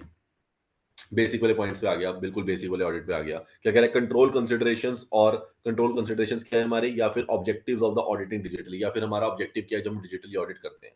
Emerging technologies can bring great benefits but they also come with a varied set of substantial risk. अब टेक्नोलॉजी बढ़ती है तो अच्छा बेनिफिट्स भी होते हैं और रिस्क भी साथ में आते हैं। As they addresses the challenge for assessing technology risk, auditor can and should focus on the following controls consideration. Auditor को कौन कौन से कंट्रोल कंसिडरेशन पे क्या करना चाहिए, फोकस करना चाहिए, जो भी उसे रिस्क नजर आ रहे हैं। Auditor should gain a historical understanding of the changes in the industry and the information technology environment. पहले तो उसे आईटी के अंदर जो भी चेंजेस हो रहे हैं, ये जो भी आरपी आ रहा है, एआई आ रहा है, ब्लॉकचेन आ रहा है, पहले तो उसे क्या लेनी चाहिए, उसको अंडरस्टैंडिंग लेनी चाहिए। पहला पॉइंट तो आ गया अंडरस्टैंडिंग। पहले तो समझो कि कैसे क्या होएगा, मैनेजमेंट का प्रोसेस क्या रहने वाला है आफ्टर ऑटोमेशन, इनिशिएटिंग में, प्रोसेसिंग में, रिकॉर्डिंग, ट्रांजैक्शन में, डिजाइन में, सब कुछ कैसे बदलने वाला है। पहले तो उसकी अंडरस्टैंडिंग लेनी पड़ेगी कि चेंजेस क्या आने वाले हैं। ये समझ लिया, समझ लिया। Second, auditor should also consider the risk resulting from the implementation of new technology. अब जो अंडरस्टैंडिंग के अंदर उसको क्या नजर आया होगा, उसको जो आरएपी नजर आया, मतलब रिस्क ऑफ मटेरियल मिसस्टेटमेंट, मतलब कहीं ना कहीं पोटेंशियल रिस्क की बात कर रहे हैं यहाँ पे। ठीक है, क्लैरिटी होनी चाहिए। पोटेंशियल रिस्क 315 में पढ़ते थे हम, तो पोटेंशियल रिस्क अब उसे नजर, अब वो क्या देखेगा, वो देखेगा इसकी वजह से मुझे पोटेंशियल रिस्क कौन से नजर आ रहे हैं, मतलब कंसीडर करूंगा न्यू इंप्लीमेंटेशन की वजह से वो कौन कौन से साथ में रिस्क लेके आ रहे हैं जो पोटेंशियली रिस्की हो सकता है। पहले तो ये देखना पड़ेगा। फिर अब समझ आ गया कि यार ये वाली चीज ना तो ऐसी है, तो मुझे चेक करने के लिए ना मैं नॉर्मल चेक नहीं कर पाऊंगा, मुझे अपने आप को भी अपग्रेड करना पड़ेगा। कहीं ना कहीं मुझे क्या करनी पड़ेगी, डिजिटल अपस्किलिंग और the specialist are necessary to determine. या तो मुझे हमेशा क्या करना पड़ेगा, कोई स्पेशलिस्ट लेके आना पड़ेगा चेक करने के लिए, वरना बेटर है मुझे ही अपने स्किल को क्या कर लेना चाहिए, बढ़ा लेना चाहिए। मतलब मुझे डिजिटली क्या होना चाहिए, अपस्किल हो जाना चाहिए, तभी मैं क्या कर पाऊंगा, इसको देख पाऊंगा, समझ पाऊंगा। ठीक है ना, understanding the design, implementation, operating effectiveness, ये सारा कुछ मुझे कब पता चलेगा, जब मुझे खुद क्या होना पड़ेगा, मुझे स्पेशलिस्ट बनना पड़ेगा उसके अंदर। तो ये तीन वाले कौन से पॉइंट्स हमारे, ये तीन हमारे जो मेन पॉइंट्स थे जो भी हमने पढ़े हैं किस चीज के लिए, फर्स्ट सेकंड थर्ड कौन सा है, कि कौन कौन से एरिया में फोकस करना पड़ता है उसे कंट्रोल कंसंट्रेशन के टाइम पे। ऑर्डर को सिंपल है, पहले नंबर पे अंडरस्टैंडिंग ले लीजिए, फिर रिस्क ऑफ मटेरियल मिसस्टेटमेंट देख लीजिए, और उसे कंसीडर करना पड़ेगा क्या उसे वेदर उसे डिजिटल अपस्किलिंग या स्पेशलिस्ट की रिक्वायरमेंट पड़ सकती है इसको आपको करने के लिए। अगर ऐसा है तो उसके बाद some examples of the technology risk where auditor should test the appropriate controls for relying on the digital system। तो some examples कौन कौन से दे रखे हैं, some examples of the technology risk दे रखे हैं। टेक्नोलॉजी कौन कौन से रिस्क आ सकते हैं, वो ये सिंपल कुछ भी बना देना, अपने हिसाब से ही बन सकते हैं आपके। कैसे कैसे, unauthorise access to the data है, टेक्नोलॉजी का रिस्क है। ठीक है ना, possibility of the information personal gaining the access privilege beyond the necessary. ठीक है ना कहीं किसी बंदे के पास क्या आपने एक्सेस दे दिया जो उसके बाद बियॉन्ड दे दिया, या फिर सेग्रीगेशन ऑफ ड्यूटी आपने सही तरीके से नहीं करी। फिर unauthorised erroneous changes to the data in the master file, हमने मेरे वाले नोट्स में भी है ये पॉइंट्स। ठीक है, आईटी कंट्रोल के कौन कौन से रिस्क होते हैं मेरे नोट्स के अंदर भी आपको मिल जाएंगे, छोटा सा 5 पॉइंट बने हुए हैं, अच्छे पॉइंट्स बना रखे हैं वहां पे, वहां से देख लेना। तो इनएक्यूरेटली डेटा प्रोसेस हो सकता है, आईटी का रिस्क है। अनऑथराइज एक्सेस हो सकता है, आईटी का रिस्क है। एक बंदा पर्सनल बंदा ज्यादा गेन कर जाएगा, अनऑथराइज प्रिविलेज मिल जाएगी उसको, वो भी रिस्क है। अनऑथराइज मास्टर फाइल में कुछ अनऑथराइज चेंज हो गया, वो भी रिस्क है। अनऑथराइज चेंज सिस्टम के अंदर हो जाएगा, वो भी रिस्क है। मैनुअल इंटरवेंशन का होना भी रिस्क है। Potential loss of the data, data का लॉस होना, या फिर कोई भी फेलियर टू चेंज, यानी कोई चेंज वगैरह नहीं कर पाया, फेल हो गए, उनको एप्रोप्रिएट चेंजेस करने में सारे के सारे क्या है हमारे आईटी के रिस्क हैं। उसके अंदर नीचे दो भी साइबर सिक्योरिटी का रिस्क भी आ जाता है इसके अंदर, और थर्ड पार्टी सर्विस प्रोवाइडर का रिस्क भी आ जाता है। बिल्कुल सिंपल है। अनऑथराइज के 3-4 पॉइंट बन जाते हैं, वही बना देना। पहला डेटा का रिस्क, गलत डेटा डालना अपने आप में रिस्क है। अनऑथराइज के 2-3 रिस्क मिल जाएंगे आपके। अनऑथराइज एक्सेस हो गया, मास्टर फाइल में हो गया, प्रोग्राम में हो गया, उसका पोटेंशियल लॉस हो गया डेटा का, साइबर सिक्योरिटी हो गया, और पर्सनल के पास अनऑथराइज गेन एक्सेस चला गया। ये सारे के सारे हमारे कौन से हैं? ये हमारे आईटी के रिस्क होते हैं। ऐसे नॉर्मल है, आएगा नहीं आंसर, बहुत पहले आता था, बहुत पुराना हो गया क्वेश्चन, ठीक है, बहुत ही पुराना। फिर की steps for auditor in changing technology environment. अब क्या है की स्टेप्स कौन कौन से? देखो हमने की स्टेप्स वैसे ऊपर हमने सारे एरियाज के अंदर अलग अलग पढ़ लिए हैं, ठीक है। ब्लॉकचेन में भी पढ़ा, उसके बाद हमने किसके अंदर पढ़ा? हमने आरपी के अंदर भी पढ़ा प्रॉपर तरीके से। तो हमने कहीं ना कहीं अच्छे खासे की स्टेप्स पढ़ लिए हैं। यस और नो? की स्टेप्स पढ़े नहीं पढ़े अभी हमने ऊपर सारे यस जो सर। हाँ जी सर। है ना? हमने अच्छे खासे की स्टेप्स पढ़ लिए हैं, बस उसके अंदर हाँ थोड़े बहुत हम जी। क्या करें। अब ये बेसिक बता रहा है आपको, ये कह रहा है कि जब ऑडिटर को पता होता है कि हाँ यार टेक्नोलॉजी एनवायरनमेंट में जाने लगा हूं, तो वो कौन से बेसिक स्टेप्स हैं जो उसको ध्यान में रखने पड़ेंगे। ऊपर हमने क्या पढ़ा है? बिल्कुल स्पेसिफिक पढ़ा है, ब्लॉकचेन से रिलेटेड, आरपीए से रिलेटेड। अब वो क्या कह रहा है कि नॉर्मल अंडरस्टैंडिंग की बात करेगा। As auditor obtain an understanding of the impact of the technology in the company's business, its system of internal control and financial reporting. Some important reminders include the following. तो उसे कुछ ना reminders लगा के चलने पड़ते हैं, मतलब कुछ ऐसे की स्टेप्स हैं जो ऑडिटर को ध्यान में रखने ही पड़ेंगे जब भी वो टेक्नोलॉजी की बात करेगा। पहला, प्रोफेशनल स्केप्टिज्म मेंटेन करना, और फिर ऑब्वियसली क्या है, उसे अलर्ट रहना पड़ेगा, सफिशिएंट प्रोफेशनल स्केप्टिज्म से ही करना पड़ेगा, वरना वो नहीं कर पाएगा, क्योंकि वो नया सिस्टम है, नए रिस्क है, नई टेक्नोलॉजी है, तो उसे प्रोफेशनल स्केप्टिज्म रखना पड़ेगा। फिर understand the direct and indirect effect of the new technology. अब उसे देखना पड़ेगा कि भाई इस टेक्नोलॉजी का डायरेक्ट इंपैक्ट कौन सा पड़ रहा है, वो तो चेक करना ही करना है। इनडायरेक्ट इफेक्ट भी कौन सा हो सकता है, वो भी मुझे देखना पड़ेगा, क्योंकि ऐसा भी हो सकता है इनडायरेक्ट इफेक्ट अपने आप में अभी मुझे पता नहीं है वो कितना बड़ा हो जाएगा। हो सकता है इनडायरेक्ट अपने आप में बहुत बड़ा हो, तो मुझे दोनों इफेक्ट का क्या करना पड़ेगा, ख्याल रखना पड़ेगा। तो पहला मैंने क्या करा, मैंने अलर्ट रहा। पहले नंबर में क्या रहा? पहले नंबर में मैंने अलर्ट एटीट्यूड रखा, क्योंकि मुझे नहीं पता क्या हो सकता है। अब अलर्ट एटीट्यूड रखा तो वहां से मुझे क्या निकल के आया? दो निकल के आया। एक तो मेरे को डायरेक्ट इंपैक्ट निकल के दिख सकता है, और एक इनडायरेक्ट इंपैक्ट निकल के दिख सकता है। तो मुझे इन दो बातों का ख्याल रखना पड़ेगा। फिर तीसरा, अंडरस्टैंड। फिर मुझे अंडरस्टैंडिंग लेनी पड़ेगी, how the technology impact the flow of transaction. अब मुझे देखना पड़ेगा कि भाई एक्चुअली में जो टेक्नोलॉजी आई है उसकी वजह से चेंज क्या हो रहा है, फ्लो ऑफ ट्रांजेक्शन में क्या बदल रहा है। ऐसे द कंप्लीटनेस ऑफ द इनस्कोप मेरे को आईसीएफसीआर सिस्टम्स क्या कह रहे हैं, मतलब मुझे इंटरनल कंट्रोल का फाइनेंशियल रिपोर्टिंग सिस्टम क्या बोल रहा है, क्या चेंज आ रहा है उसके अंदर, मतलब मुझे वो चेंज समझना है। तो यहाँ पे मैं क्या करने लगा हूँ, मेरे को चेंज समझना है, मुझे चेंज देखना पड़ेगा, चेंज क्या हो रहा है। फिर assess the appropriateness of the management process to select, develop and operate and maintain the controls. अब उसके बाद जो मैंने चेंज समझ लिया, तो उससे रिलेटेड मैनेजमेंट क्या कर रही है, मैनेजमेंट के पास कितने अच्छे कंट्रोल हैं उसके लिए, कि मैनेजमेंट ने सिलेक्ट कैसे करा है, डेवलप कैसे करा है, ऑपरेट कैसे करा है, मेंटेन कैसे करे कंट्रोल्स, उस टेक्नोलॉजी वाले कंट्रोल्स। क्योंकि अगर टेक्नोलॉजी कंट्रोल्स नहीं आते हैं, तो अगर कोई ऑटोमेटेड टूल्स नहीं आते हैं, तो उसके साथ रिस्क नहीं आते हैं, रिस्क नहीं आते हैं तो कंट्रोल भी नहीं आते होंगे। तो ये सारा ऑर्डर क्या करना पड़ेगा। तो अगर मैं बात करूं, ये बेसिक आरएपी है एक, ठीक है। ये क्या है? ये बेसिक आरएपी वाला पॉइंट है, जो टेक्नोलॉजी वाले केस में आपको ये आरएपी लिखना चाहिए। पहले नंबर पे कहीं ना कहीं आपको क्या करना पड़ेगा, प्रोफेशनल स्केप्टिज्म को मेंटेन करना पड़ेगा, रिव्यू करना पड़ेगा क्या मैनेजमेंट का risk assessment for the new system, की मैनेजमेंट रिस्क असेस कैसे करके चल रही है। अलर्ट हो जाइए। अलर्ट होने के बाद देखिए डायरेक्ट एंड इनडायरेक्ट इफेक्ट क्या पड़ रहा है न्यू टेक्नोलॉजी का, ये समझिए। पूरे एंटिटी के ऊपर क्या इंपैक्ट आ रहा है। फिर समझना कि अंडरस्टैंड करना पड़ेगा फ्लो ऑफ ट्रांजेक्शन कैसे काम कर रही है, चेंजेस क्या हो रहे हैं उसकी वजह से, जो हमने टेक्नोलॉजी लाई है। और चेंज के बाद अगर चेंज आया है तो रिस्क भी लाएगा, तो अगर रिस्क आया तो इंटरनल कंट्रोल सही तरीके से आपने सिलेक्ट करे हैं, डेवलप करे हैं, ऑपरेट करे हैं, मेंटेन करे हैं या नहीं करे हैं, ये भी मुझे क्या करना पड़ेगा, अच्छे तरीके से देखना पड़ेगा। तब जाके मेरा क्या हो जाता है, ऑडिट कंप्लीट हो जाता है, तब मैं समझ जाऊंगा क्या हो रहा है। यहाँ पे हो जाता है हमारा ऊपर वाला टॉपिक कंप्लीट, जो था automated tools in audit environment. ये बता दो ये क्लियर है पार्ट या नहीं? Yes sir. क्लियर सबको? अब अगर आपके पास बेसिक इंफॉर्मेशन टेक्नोलॉजी या रिस्क की बात करता है, तो ये वाला प्रोसेस लिखना है। अगर आपसे वो कोई पर्टिकुलर स्टेप्स की बात करेगा related to RPA, related to AI, related to internet of things, तो आपने वहां वाले ऊपर वाले जो पॉइंट्स है उनमें से पॉइंट्स मिला जुला के लिख देने हैं। तो वहां से कॉमन पॉइंट्स निकाल लेना, चारों टॉपिक का नाम लिख लेना, चारों टॉपिक के बारे में आपको दो दो लाइन की क्या करना है, आपने चारों टॉपिक्स पेज पे लिख लेने हैं। दो दो लाइन की डेफिनेशन सबकी आपको पता होनी चाहिए, दो दो दोनों के रिस्क सबके पता होने चाहिए, और दो या तीन उसकी ऑडिट की इंप्लीकेशन आपको पता होनी चाहिए। इतना आपने काम करना है। और एक कॉमन स्टेप्स का क्या बना लेना है, एक वो बना लेना, पॉइंट्स बना लेना, 8 से 10 पॉइंट्स कॉमन स्टेप्स के, कि हाँ भाई ये कॉमन स्टेप्स है, जो इन चारों में से कुछ भी आया तो उसके ऊपर अप्लाई हो जाएंगे। That's it. हमारा पूरा का पूरा क्या हो जाएगा, आंसर तैयार हो जाएगा। इतना काम करना है बस, ठीक है, इतना काम हो जाएगा, वो बड़ी चीज नहीं है। चलिए, उसके बाद आता है जो अब आना शुरू हुआ है, जो अब हम बढ़ रहे हैं, नेक्स्ट जनरेशन की तरफ जा रहे हैं, तो नेक्स्ट जनरेशन का ऑडिट भी आ गया है, ठीक है ना? अब जैसे हम जैसे आएँगे, तो फिर हमारे बाद तो हमारे और जैसे आने वाले हैं, तो मतलब कि ऑडिट की जनरेशंस भी क्या हो रही हैं, बदल रही हैं। पहले हम क्या करते थे, पहले हम बहुत पीछे ऑडिट ट्रेल के बेसिस पे चलते थे, आज हम ब्लॉकचेन पे आ गए हैं। आने वाले टाइम पे तो क्या पता क्या-क्या होने लग जाए, मतलब कि कुछ कोई चीज़ हमारे सामने खुद ही आ जाए, कुछ मतलब ढूँढना ही ना पड़े, ढूँढे बिना ही सबको सामने मिल जाए, तो कुछ भी हो सकता है। तो the next generation audit is human led, tech powered and data driven. तो कहीं न कहीं अब क्या हो गया, बहुत अच्छी टेक्नोलॉजी आ गई, जिसके बेसिस पे हमारा ऑडिट भी क्या हो सकता है, अपग्रेड हो सकता है। अभी हमने ऊपर ही बात करी थी, हम ऑडिट में ब्लॉकचेन लाने की ट्राई कर रहे थे। ऑडिट में हम चाह रहे थे कि ऑटोमेटेड हो जाए सब कुछ, हमें कुछ हम सॉरी ब्लॉकचेन कह रहा हूँ, आरपीए लाने की ट्राई कर रहे थे कि सब कुछ रोबोटिक होने लग जाए, कुछ चेकिंग हमारी रोबोटिक करने लग जाए, बेटर हो जाएगा। तो वही है, वो क्या है, नेक्स्ट जनरेशन ऑडिट है। It is based on combining emerging technologies to redefine how audits are perform. तो हम चाहते हैं कि ऑडिट को हम जैसे परफॉर्म कर रहे हैं, हम उसका तरीका बदले ताकि और एफिशिएंट और इफेक्टिव ऑडिट आ पाए। तो क्या कह रहा है, फ्रॉम और टू, कहां से कहां तक जा सकता है। सैंपलिंग पॉपुलेशन, हम पॉपुलेशन में सैंपलिंग चेकिंग करते थे, हमारा किसी तरीके से अगर फुल पॉपुलेशन एनालिसिस होने लग जाए उतने ही टाइम में, तो क्या बढ़िया बात नहीं हो जाएगी। अभी क्या करता हूं मैं, 70% चेक करता हूं। अगर मैं 100% भी 1 घंटे में कर पाऊं, ये घंटे में कर लेता था मैं, तो मेरे लिए क्या हो जाएगा, नेक्स्ट जनरेशन ऑडिट में ये चीज अगर मिल जाए तो बढ़िया हो जाएगा।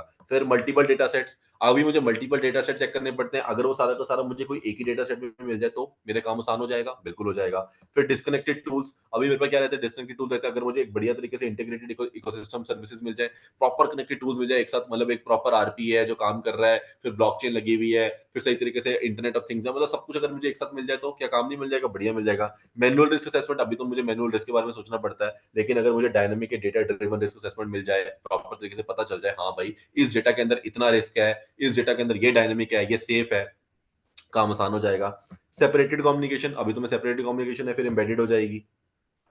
रेपिटेटिव टास्क करने पड़ते हैं अभी मुझे, यहाँ पे high value work and capacity for the growth, अगर मेरे को नहीं करने पड़े रेपिटेटिव टास्क, मैं कहीं ना कहीं और बेटर क्या कर सकता हूँ और ग्रोथ के ऊपर जा सकता हूँ, अच्छी चेकिंग कर सकता हूँ। फिर manual work, automation, ad hoc insights from a broader audit. तो कहीं ना कहीं ये अगर सारे के सारे क्या है, मैं फ्रॉम से यहाँ टू में पहुंचना चाहता हूँ, मतलब मैं खुद को अपग्रेड करना चाहता हूँ, मेरा ऑडिट में बेटर करना चाहता हूँ, तो उसके लिए क्या बना है, क्या नाम आया है, नेक्स्ट जनरेशन ऑडिट का नाम आया है। We live in the era of the fast technology progress with the new digital devices, applications and tools being developed almost on a daily basis. Daily basis पे कुछ ना कुछ नवा आ रहा है, बिल्कुल। 3D printing, augmented reality, AR आने लग गया है। उसके बाद वर्चुअल रियलिटी आने लग गया। अब वो मतलब बिल्कुल ही वर्चुअल रियलिटी, मतलब देखने से आप सब कुछ ही देख सकते हो कि क्या। और जैसे आजकल, जैसे अभी मैं घर के लिए अपना काम कर रहा था, तो हमारे घर के अंदर क्या ऑप्शन आता है कि हमारे को वो एआई वो पूरी पहना के, and you feel like you are roaming in your house, right, कि आपका कैसा घर होगा, यहाँ की किचन होगी, यहाँ का ये होगा, यहाँ का वो होगा, यहाँ का ये होगा, तो सब कुछ दिखा देते हैं। मतलब आप एक्चुअली, आपको ऐसा लगता है कि आप अपने घर में खड़े हो, और आप खड़े कहाँ पे होते हो, आप सिर्फ अपने फ्लैट में खड़े हो, या किसी का उनके वहां पे अंदर खड़े होते हो। तो मतलब इतना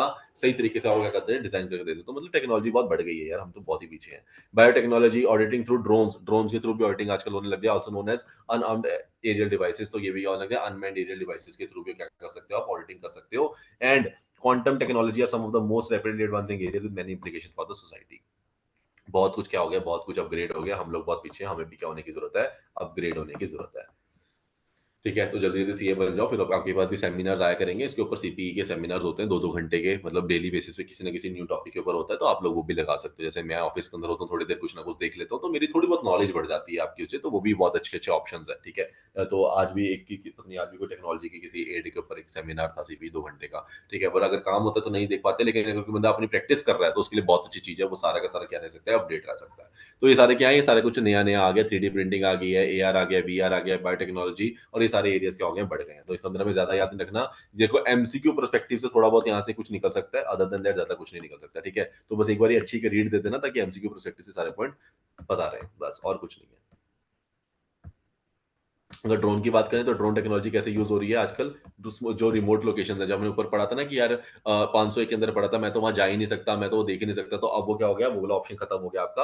आप ड्रोन टेक्नोलॉजी का यूज करिए और स्टॉक को काउंट कर लीजिए। आपको जाने की जरूरत नहीं है, कोई रिमोट लोकेशन में पहुंचने की जरूरत है आपकी, आपको अपनी अपनी जॉब वहां पे क्या होता था, लाइफ के ऊपर थ्रेट आ रहा था तो आप जाते नहीं हो, आपके पास बहाना था उस टाइम पे, वो बहाना बहाना भी नहीं रहा। अब उन्होंने बोलते कोई दिक्कत नहीं, अगर आपके पास ऐसा है तो हम ड्रोन टेक्नोलॉजी का यूज करेंगे, ड्रोन वहां बेचेंगे, वो आपकी बेसिस पे क्या करेगा, चेक करेगा, कैमरा लगा होगा, आप सामने बैठे हुए सब कुछ देख सकते हो, क्या दिक्कत है बताइए, क्या क्या नहीं हो सकता, अब तो सब कुछ हो सकता है। ठीक है, तो ये क्या है, हमारे लिए ड्रोन टेक्नोलॉजी का यूज हमारा आ गया है ऑडिट के अंदर भी।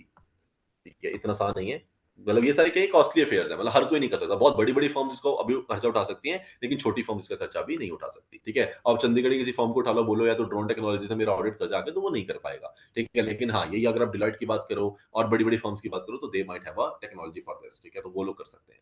ड्रोन टेक्नोलॉजी, तो यही है, रिमोट लोकेशन पे स्टॉक काउंट के लिए यूज होने लगी है। Drone captured audit information can be combined with various alternative source of information such as QR code readers, handheld bar scanners, manual counts etcetera to optimise quality of the deliverables. तो कहीं ना कहीं क्या होने लग गया कि हमारे ड्रोन कैप्चर्ड क्या करती है, ऑडिट इन्फॉर्मेशन कैप्चर कर लेती है, can be combined with various alternative sources. अब ड्रोन की तरफ क्या कहते हैं, सारी इन्फॉर्मेशन आती है। मान लीजिए आपने सारे के सारे क्यूआर कोड वगैरह जो लगे हुए हैं, बार्स लगे हुए हैं, आप पूरे के पूरा मान लीजिए अपने एसेट का कुछ करा है, क्या करा है, ऑडिट करा है, चेक करा है, तो ड्रोन के थ्रू हमने सब रिकॉर्ड कर लिया, सबके ऊपर एक पर्ची लगी हुई है। आप वो सारा का सारा क्या कर सकते हो, अपने पास ड्रोन के थ्रू रिकॉर्ड कर सकते हो। क्यूआर कोड रीडर्स होते हैं जो उसे रीड कर पाएंगे, या फिर हैंडल्ड के बाद जो हैंडल्ड बार स्कैनर्स होते हैं जो बार स्कैनर को रीड कर पाते हैं, पता चल जाता है अच्छा यार ये एसेट की बात हो रही है, तो वो सारी कहानी भी क्या हो सकती है, पॉसिबल है। Ensuring the correctness and completeness of data, तो क्या रहेगा आपके पास करेक्ट और कंप्लीट डेटा रहेगा, क्योंकि आपने सारा का सारा क्या कर लिया, स्टोर कर लिया डेटा अपने पास। तो फिर ये क्या है हमारा डीटी, ड्रोन टेक्नोलॉजी। ज्यादा ज्यादा नहीं घुसना इसके अंदर, ऊपर ऊपर से, ठीक है। उसके बाद क्या, AR the technology allow user to view the real world environment with the augmented edit elements generated by the digital devices. आप क्या कर सकते हो, रियल वर्ल्ड एनवायरनमेंट को फील कर सकते हो टेक्नोलॉजी के थ्रू, तो उसके लिए क्या है, डिवाइसेस को यूज करके। वन फेमस एग्जांपल वाज, बहुत चला था ये पॉकीमन गो, ठीक है। पॉकीमन गो पकड़ने जाते थे लोग, मतलब बहुत एरियाज में जाके आपको मिलते थे, तो वो क्या था, वो एआर का यूज करके आप लोग क्या करते थे, और ये मोबाइल फोन के थ्रू आप कर पाते थे। तो ये क्या, फिजिकल लोकेशन पे जाते थे, वहां पे आपको लगता था पॉकीमन गो यहाँ पे है, तो आप उसको कैप्चर कर लेते थे। पता नहीं क्या गेम होती थी, I am not sure, not fond of games, तो पर ऐसा कुछ होता था। फिर एक वर्चुअल रियलिटी, वर्चुअल रियलिटी मैंने आपको बता ही दिया, आप जनरेट इमेज कर पाते हो, sound, even touch and smell, ऐसा फील भी आ जाती है आपको कि आप कुछ टच कर पा रहे हो, स्मेल कर पा रहे हो, देख पा रहे हो। कस्टमाइज आपके लिए क्या मिल जाती है, आपको कहानी मिल जाती है, एक्सपीरियंस सच एज फ्लाइंग और स्काई डाइविंग, आपको ये सारे एक्सपीरियंसेस भी देखने को मिल जाते हैं वीआर के थ्रू। फिर एग्जांपल्स ऑफ एआर वीआर के एग्जांपल्स की हमें पढ़ने की जरूरत नहीं है, ये हो जाएगा। मेटावर्स, ये भी आप हमने बहुत नाम सुना है, आजकल बहुत फेमस हो गया है मेटावर्स। तो कहीं ना कहीं ये भी मतलब वही चीज है, is an emerging 3D digital space and the use virtual reality. तो कहीं ना कहीं मेटावर्स क्या हो गया, मेटावर्स पे लोग क्या कर रहे हैं, जमीनें खरीद रहे हैं जाके। याद है आपको, एक आया था न्यूज भी आई थी, अगर किसी ने सुना हो, कि मेटावर्स पे किसी ने कुछ लैंड वगैरह लिया है, परचेज करा है, कुछ अपना एक पोर्शन ले लिया है, मतलब बहुत पैसा, मतलब बहुत मिलियंस डॉलर्स की डील हुई थी वो, तो ऐसा कुछ भी होने लगे। तो मेटावर्स क्या है, 3D डिजिटल स्पेस है। लोगों को लग रहा है कि अब जमीन में जगह कम रह गई, तो उन्होंने अपने आप को कहाँ पे लग रही है, डिजिटल स्पेस पे भी क्या करने लगे हैं लोग, वहां पे भी अपनी क्या लग रही है, जमीन लेने लगे हैं जिन पे वैसा, तो मतलब वहां तक पहुंच गई टेक्नोलॉजी। और हम लोगों के पास अभी तक यहाँ पे घर नहीं है, मतलब देख लो हम कितने पीछे हैं। ये बता रहा था मैं तो लोगों को, बस फील करा रहा था। Other advance internet technology to allow people to have likewise personal and business experiences online, it represent मैंने कुछ नहीं है। तो ये क्या है, use of crypto currency, AI, AR, virtual reality, मतलब आप डिजिटल मेटावर्स के अंदर आप किसी भी तरीके से किसी को भी यूज कर सकते हो, कंबाइन कर सकते हो टेक्नोलॉजीज को। क्रिप्टो करेंसी ले सकते हो आप डिजिटल वर्स में, आर्टिफिशियल इंटेलिजेंस को इंक्लूड कर सकते हो, एआर को इंक्लूड कर सकते हो, वीआर को इंक्लूड कर सकते हो। मतलब कहीं ना कहीं आजकल क्या हो गया, एक वर्चुअल स्पेस है बेसिकली ये, बस towards mature landscape of the virtual spaces. तो आप वर्चुअल स्पेस को क्रिएट कर रहे हो वहां पे, और उसको आप क्या कर सकते हो, बाय भी कर सकते हो। ठीक है, तो ये बीच में काफी फेमस हो गया था, उसके बाद थोड़ा सा शट डाउन हो गया फिर से ये। Some considerations for future, क्या कह रहा है, some consideration beyond cryptocurrencies, coins and exchanges, players in the metaverse will need to consider how to build digital monetary system and apply economic principle to these things like the digital land। देखिए, तो digital land कैसे generate करना है, क्या principal होंगे, monetary कैसे करना है उसको, ये सारी कहानियां भी अब क्या करनी पड़ेंगी, आने वाले टाइम पे सोचनी पड़ेंगी कि डिजिटल लैंड क्रिएट करना है तो करना कैसे है। ठीक है।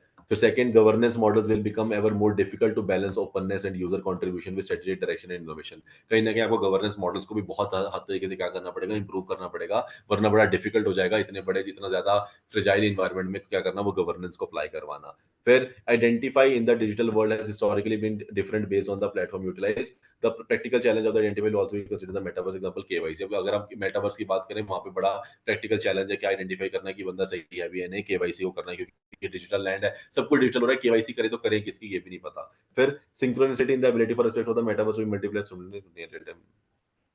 कुछ नहीं है। ठीक है, तो ये भी क्या, बस एक रीड है, कुछ नहीं है, ज्यादा पढ़ना नहीं है, ज्यादा ध्यान नहीं देना है। तो ये कहीं ना कहीं फ्यूचर्स के लिए क्या हो गए हैं, बहुत ज्यादा फ्यूचरिस्टिक हो गए हैं। सिर्फ आपको क्या पता होना चाहिए कि न्यू के अंदर क्या क्या आ रहा है, बस नाम ध्यान में रखना, नाम मत भूल जाना। ड्रोन टेक्नोलॉजी आ रही है, स्टॉक ऑडिट वगैरह के लिए हेल्प कर देगी आपको।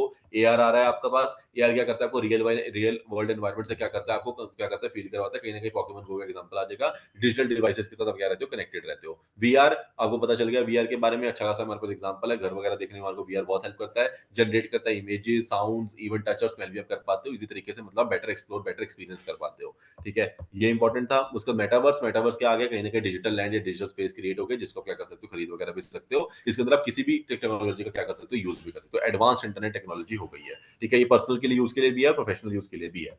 ठीक है, और उसके बाद सम कंसिडरेशन फॉर फ्यूचर, मतलब जैसे जैसे फ्यूचर बढ़ रहा है, आपको बहुत सारी कंसिडरेशन पे ध्यान देना पड़ेगा, अभी सब कुछ कंप्लीटली तरीके से नहीं हुआ है।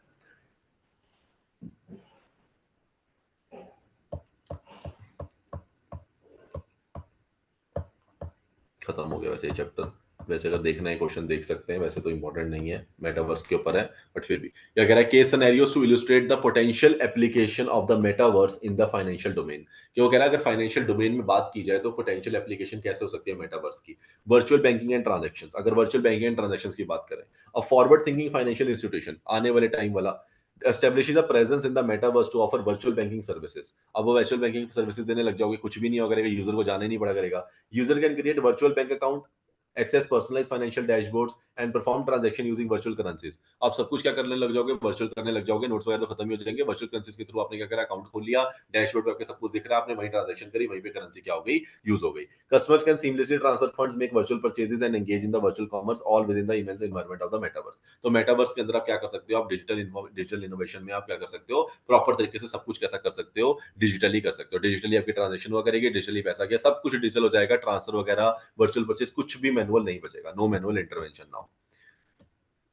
डिजिटल एसेट मैनेजमेंट, अगर आपने एसेट मैनेजमेंट करनी है तो इन्वेस्टर क्या कर सकते हैं, investors can diversify their portfolio, participate in the virtual auctions and even showcase their virtual art collections in the virtual galleries. तो मतलब आप अपनी वर्चुअल आर्ट कलेक्शन ही दिखा सकते हो, वर्चुअल गैलरीज में दिखा सकते हो, मतलब आप सब कुछ ही क्या करने वाले हो, वर्चुअली करने वाले हो, मतलब कुछ भी नहीं हो रहा है, समझ लो कुछ भी नहीं हो रहा है, सब कुछ क्या होने लग जाएगा, वर्चुअल होने लग जाएगा। ठीक है, the they launch a virtual asset trading platform with in the metaverse. तो कहीं ना कहीं आप वर्चुअल एसेट का एक ट्रेडिंग प्लेटफॉर्म निकाल दीजिए जिसकी बेसिस आप ट्रेड कर सकते हो, allowing user to buy sell trade NFTs and other digital assets. NFTs ऊपर बताया था, तो वो नॉन फंजिबल टोकन आप वहां से ले सकते हो, उसके लिए क्या आ जाएगा, सब कुछ आप वहीं पे ले जाओगे। डिजिटल लैंड लेना है, लैंड खरीद लो नेट पे जाके। ठीक है, अगर आपने कोई एनएफटी लेना है, कोई टोकन लेना है, खरीद लो। आर्ट लेना है, डिजिटल फॉर्म में आर्ट खरीद ले। कोई कुछ आपके पास आर्ट नहीं आएगा, डिजिटल फॉर्म में आपके पास पड़ा है, आपको पता है इसका पैसा बढ़ेगा, कल उसको बेच दो। सब कुछ आप डिजिटली क्या कर सकते हो, कर सकते हो। तो क्रिप्टो करेंसी वगैरह होगा, सब कुछ इसके अंदर हो जाएगा। ये क्या करेगा, फैसिलिटेट करेगा transparent and efficient transaction of the virtual asset. तो कहीं ना कहीं आप ट्रांसपेरेंसी तो बहुत ले आओगे, लेकिन उसके चक्कर में डेफिनेटली बहुत ऐसे एरियाज भी होंगे जिसका नुकसान भी हो रहा होगा। ठीक है, तो अभी हम पॉजिटिव्स देख रहे हैं,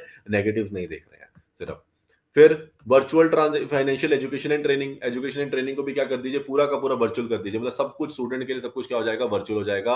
वर्चुअल क्लास एनवायरनमेंट बना दीजिए प्रॉपर तरीके से, where participant can attend interactive financial education session. कहीं जाने की जरूरत नहीं, वर्चुअल क्लास एनवायरनमेंट बना दो जहां पे पार्टिसिपेंट्स क्या करेंगे, इंटरेक्टिव सेशंस करा करेंगे, स्टूडेंट्स एंगेज होंगे in the stimulated investment activities, learn about budgeting and financial planning. देखो कहां तक की सोच होगी, मतलब वो कह रहे हैं कि बच्चों को ही पढ़ाना शुरू कर दो क्या, इन्वेस्टमेंट्स के बारे में, जो हम सीख रहे हैं। ठीक है, उन्हें एटीसी कब आता होगा, I think 8th 7th 8th में उन्हें एटीसी के बारे में पता लगने लग जाएगा आने वाले टाइम पे। फिर बजटिंग कैसे करनी है, फाइनेंशियल प्लानिंग कैसे करनी है, ठीक है ना, gain hands virtual trading simulations क्या होती हैं, ये कह रहे हैं कि पहले ही दे दो, स्टूडेंट्स को ही पहुंचा दो, मतलब बहुत पहले एरिया में ही पहुंचा दीजिए। बहुत लेट लर्न करते हैं हम लोग, उन्हें पहले ही देने की ट्राई कर रहे हैं, मतलब एडवांस होना चाह रहे हैं और कुछ नहीं है। तो ये वाला पॉइंट हो गया, वर्चुअल एजुकेशन ही वर्चुअल होने वाली है। वर्चुअल मीटिंग्स एंड कॉन्फ्रेंसेस, मतलब ये तो सब कुछ ही क्या होने वाला है, अभी भी आजकल भी काफी हद तक वर्चुअल होती है, लेकिन ये उसको भी नेक्स्ट लेवल पे लेके जाने जा रहे हैं। मतलब कॉन्फ्रेंस हॉल भी अब एक वर्चुअली क्रिएट कर लीजिए।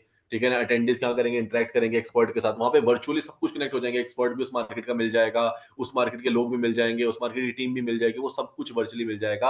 आप बढ़िया तरीके से क्या कर सकते हैं, positive collaboration and knowledge sharing session रख सकते हैं, बढ़िया इंटरेक्शन आपकी हो जाएगी। फिर डेटा विजुअलाइजेशन एनालिटिक्स, ये तो वर्चुअली हो ही सकता है, आपने जितना भी विजुअलाइज कर सकते हैं कॉम्प्लेक्स फाइनेंशियल डेटा इन इंटरेक्टिव 3D मैनर में कर दीजिए, आप चार्ट्स का यूज कर लीजिए, कुछ भी आप मेटावर्स का यूज करके क्या कर सकते हैं, डेटा को बढ़िया तरीके से दिखा सकते हैं और एनहांस कर सकते हैं अपने क्या, data driven decision making, enabling financial professional to gain deeper insights into the market trends and make informed investment decision. आप बेटर डिसीजन मेकिंग कर पाएंगे जब सब कुछ आपके सामने होगा, पूरी क्लियर पिक्चर होगी, मतलब आपने प्रॉपर एनालिसिस, हर चीज का एनालिसिस आपके सामने क्लियर पड़ा होगा, तो आप बेटर तरीके से क्या कर पाओगे, अपने डिसीजन मेकिंग भी कर पाओगे।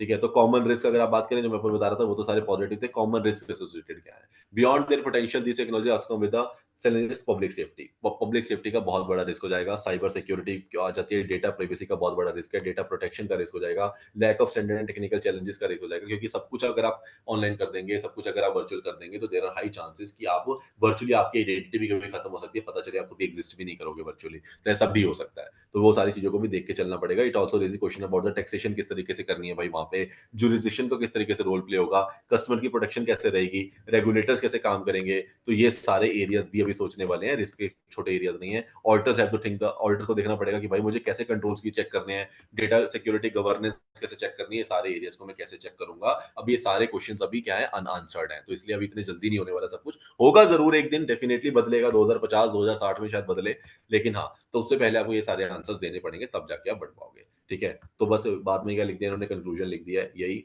the auditors are not expected to be experts in every technology, but they should be able to identify the risk inherent with this technology. मतलब ये नहीं है कि आपको पता होगा सारी टेक्नोलॉजी, आप एक्सपर्ट तो नहीं बन सकते, बट ट्राई करिए कि आप क्या कर पाए, थोड़े थोड़ा एरियाज को जान पाए, उससे क्या रिस्क हो सकते हैं आपको पता होने चाहिए, ताकि आपको कल ऑडिट आता है तो आप उसको अच्छे तरीके से चेक कर पाए। मतलब आप 100% नहीं कर सकते, बट एटलीस्ट अपनी लर्निंग को क्या कर दीजिए, इंप्रूव करने लग जाइए। गुड क्वेश्चन एक आपको मैं दे रहा हूँ, ये आपके लिए इंपॉर्टेंट है, ये अच्छा भी है, और ये सारे काफी सारे एरियाज को क्लियर भी कर देगा। तो प्लीज अपनी केस स्टडीज को कंप्लीट कर लेना, इसके अंदर अच्छे अच्छे पॉइंट्स हैं, और इसके अंदर आपको पूरा का पूरा ये सारे के सारे छोटे छोटे पॉइंट्स के वो वर्ड क्लियर हो जाएंगे। इसी में से आपको एक आधा एमसीक्यू भी मिल जाएगा। तो यहाँ पे हमारा क्या हो जाता है, पूरा का पूरा चैप्टर खत्म हो जाता है। इसके प्लीज थ्योरेटिकल क्वेश्चंस को एक बार अच्छे से देख लेना, क्योंकि इसी के अंदर से हाई चांसेस है कि इसी के अंदर से नॉर्मल कोई क्वेश्चन क्या हो जाएगा, रिपीट हो जाएगा, क्योंकि नया टॉपिक है, ज्यादा नहीं है, तो आपको हाई चांसेस है यहीं से मिल जाएगा कुछ ना कुछ आंसर क्वेश्चन। ठीक है, तो ज्यादा क्वेश्चन पे जाना भी नहीं, 10 क्वेश्चन है, 10 क्वेश्चन देख लेना। वैसे मुझे जो लगता है कि मैं जो मान के चल रहा हूँ जो पेपर में क्वेश्चन आने चाहिए वो ऐसे आएंगे। Give examples of the emerging technologies available for the next generation audit along with the risk associated with it. For sure ऐसा क्वेश्चन आपको पेपर में देखने को मिलेगा 4 to 6 मार्क्स का। मैं बता रहा हूँ, question number 10 should be your identity. आपको इस तरीके से बाकी जब भी आप कोई कंसेप्ट पढ़ने लगोगे, आपको क्वेश्चन नंबर 10 को ध्यान में रखते हुए करना है। लो नेटवर्क, सॉरी।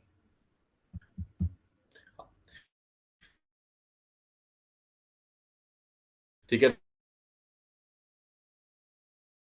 तो ये वाला जो क्वेश्चन है आपका, क्वेश्चन नंबर 10, ये आपको जीन टेक्नोलॉजीज के नेक्स्ट जनरेशन ऑडिट के क्या digital system and control consideration, फिर गिफ्ट क्या मिलने वाला है, कोई ना कोई क्वेश्चन किस पे मिल। वॉइस नहीं आ रही, वॉइस नहीं आ रही। अभी ठीक है सर, पहले नहीं आ रही थी।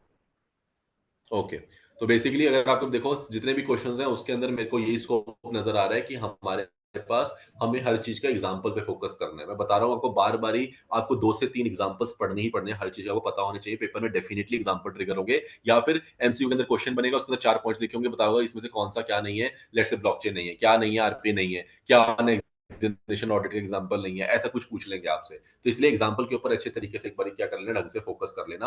एग्जांपल की केसेस आ सकते हैं, ये रैंसमवेयर वो बोले थे वो सारे, और नीचे जो हमने चार एरियाज पढ़े हैं, और एक नेक्स्ट जनरेशन ऑडिट की एग्जांपल्स। तो इन सब के आपको क्या करना है, सिर्फ और सिर्फ एग्जांपल्स देखने हैं, उससे हमारा काम हो जाएगा। अब जैसे क्या क्वेश्चन नहीं आएगा, एडवांटेज और डिसएडवांटेज रिमोट ऑडिट क्या होता है, ये नहीं आएगा।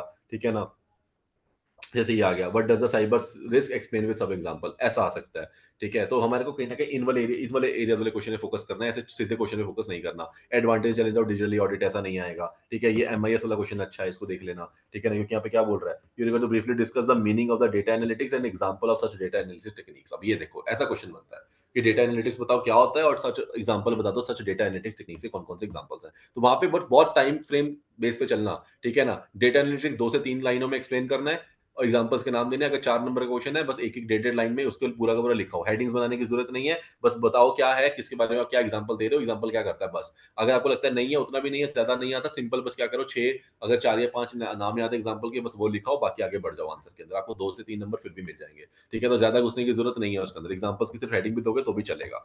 ठीक है, तो उतने ज्यादा नहीं घुसना है। आई थिंक और तो क्लियर है माना।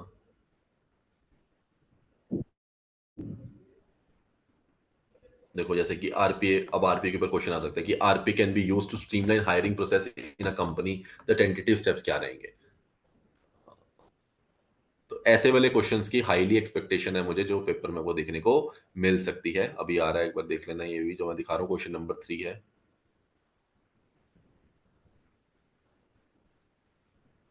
स्लो क्यों चल रहा है ये। तो ये जो क्वेश्चन नंबर 3 है, अगर आप देखोगे तो ये वाला है, जैसे RP can be used to streamline hire process in a company, the tentative steps. मतलब उसने ऊपर क्वेश्चन दे दिया कि हायरिंग प्रोसेस करना है, आपने आरपी के थ्रू करना है, आपने एक बॉट को बोल दिया कि हायरिंग करनी है मुझे, तो उसके केस में टेंटेटिव स्टेप्स मेरे क्या रहेंगे। ठीक है, तो वहां आपको जो कॉमन वाला ऊपर आपने आंसर पढ़ा था, बस उसको अपने क्या करना है, इस आंसर से रिलेट करना है, बाकी सब कुछ क्या कर देगा, वो आंसर बन जाएगा आपका। ठीक है ना, place advertisement on social media, link direct candidate to a career site pulls information of the candidate, algorithm क्या करेगी, उसको रीड करेगी, जो अपने आपको एप्लीकेशन आई होगी, सिलेक्ट करेगी कैंडिडेट में play online games to test their skills, a certain percent of application can be called for a video interview वगैरह करके आपके पास क्या पहुंच जाएगा, आपको बॉट हेल्प करके दे देगा, बंदे हायर करके भी दे देगा आपको। तो इस तरीके से आपको क्या करना है, बस पढ़ना है, और आपका ये चैप्टर यहाँ पे खत्म हो जाता है। गुड। जी सर। 2 मिनट पहले हो गया 10 बजे से, बहुत अच्छी बात है। सॉर्टेड यस है, वी आर गुड। तो इसको एक बारी के लिए खत्म करते हैं। एक बारी रीड कर लेना प्लीज, ज्यादा ज्यादा डिले मत करना, क्योंकि अगर आपने इसको डिले करोगे तो वापस पढ़ने में दोबारा उतनी ही मेहनत लगेगी। ट्राई टू कवर इट ठीक है। बाय टुमारो, ठीक है? 1 घंटा लगेगा सिर्फ आपका, एक बार अच्छे से इसको ट्राई करो, इतना ही पढ़ लो जितना अभी पढ़ा है, चाहे पीछे वाला मत पढ़ो, पुराना हो गया कोई बात नहीं, उसको बाद में पढ़ लेना, पर जो आज वाला टॉपिक है उसको कवर करने की ट्राई करना, चाहे अभी पढ़ लो 1 घंटा लगा के, अगर अभी नहीं हो सकता तो कल तक कर लेना, पर उसको कल से डिले मत करना, ठीक है? ताकि वो याद हो जाए, थोड़ा सा दिमाग में बैठ जाए, ठीक है? विद क्वेश्चन आंसर्स करना है इसको, सिर्फ रीड नहीं करना है, इंक्लूडिंग क्वेश्चन आंसर्स पूरा कंप्लीट करना है लास्ट पेज तक, यहाँ तक जितना अभी करा है हमने आज का वो सारा कंप्लीट करना है एक बारी, ठीक है? मैक्सिमम चांसेस यही है कि इसी में से जो सेकंड पार्ट है इसमें से पेपर है, मतलब इसमें से क्वेश्चन आएगा, हाई चांसेस इसी के हैं, क्योंकि ये वाला एरिया नया वाला एरिया है, पहले वाला एरिया थोड़ा पुराने वाला एरिया था, तो उसके अंदर से सिर्फ वो रैंसमवेयर वाले जो 3-4 पॉइंट थे बस वो देखने थे, अदरवाइज कुछ नहीं। ये वाला एरिया मेन है जो सेकंड वाला हमने पढ़ा है, वो आरपीए से लेके वो 4 पॉइंट्स, उसके बाद नेक्स्ट जनरेशन ऑडिट, और उसके बाद ये वाले जो क्वेश्चंस हैं हमारे, और इंटीग्रेटेड केस स्टडीज, बस दैट्स इट, ठीक है ना? ये आपका ए मतलब ए मार्क वाली कैटेगरी में रहेगा, बाकी सब कुछ बी या सी कैटेगरी में चला जाएगा। सॉर्टेड है? सर सर आपने इस चैप्टर की ना एक पीडीएफ शो की थी पहले, वो शेयर कर दोगे? क्या शो करी थी? पीडीएफ थी सर एक, उसमें आपने थोड़ा सा एक्सप्लेन कर रखा था, handwritten notes. PDF show करी थी मैंने? हाँ जी, हैंड रिटन नोट्स थे आपके, पहले की अच्छा, थी क्लास में। एक्सप्लेन वाली, राइट राइट राइट। हाँ ठीक है, समझ गया मैं। आरपीए वाली, एक्सप्लेनेशन वाली, ठीक है, वो मेरे पास पड़ी होगी सेव, मैं वो भेज दूंगा ग्रुप के अंदर, कोई दिक्कत नहीं है। Okay, thank you sir. ठीक है जी। और आज का तो क्लियर है, अब कल का क्या करना है? कल का सुबह का रखें, शाम का रखें?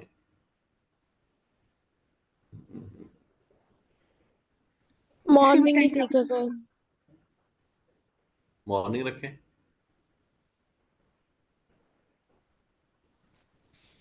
क्या कह रहे हो, मॉर्निंग रखें? मुझे आवाज कट रही है, दोबारा बोल दो एक किसी भी बारी। टाइम रख लो सर, कोई भी टाइम रख लो।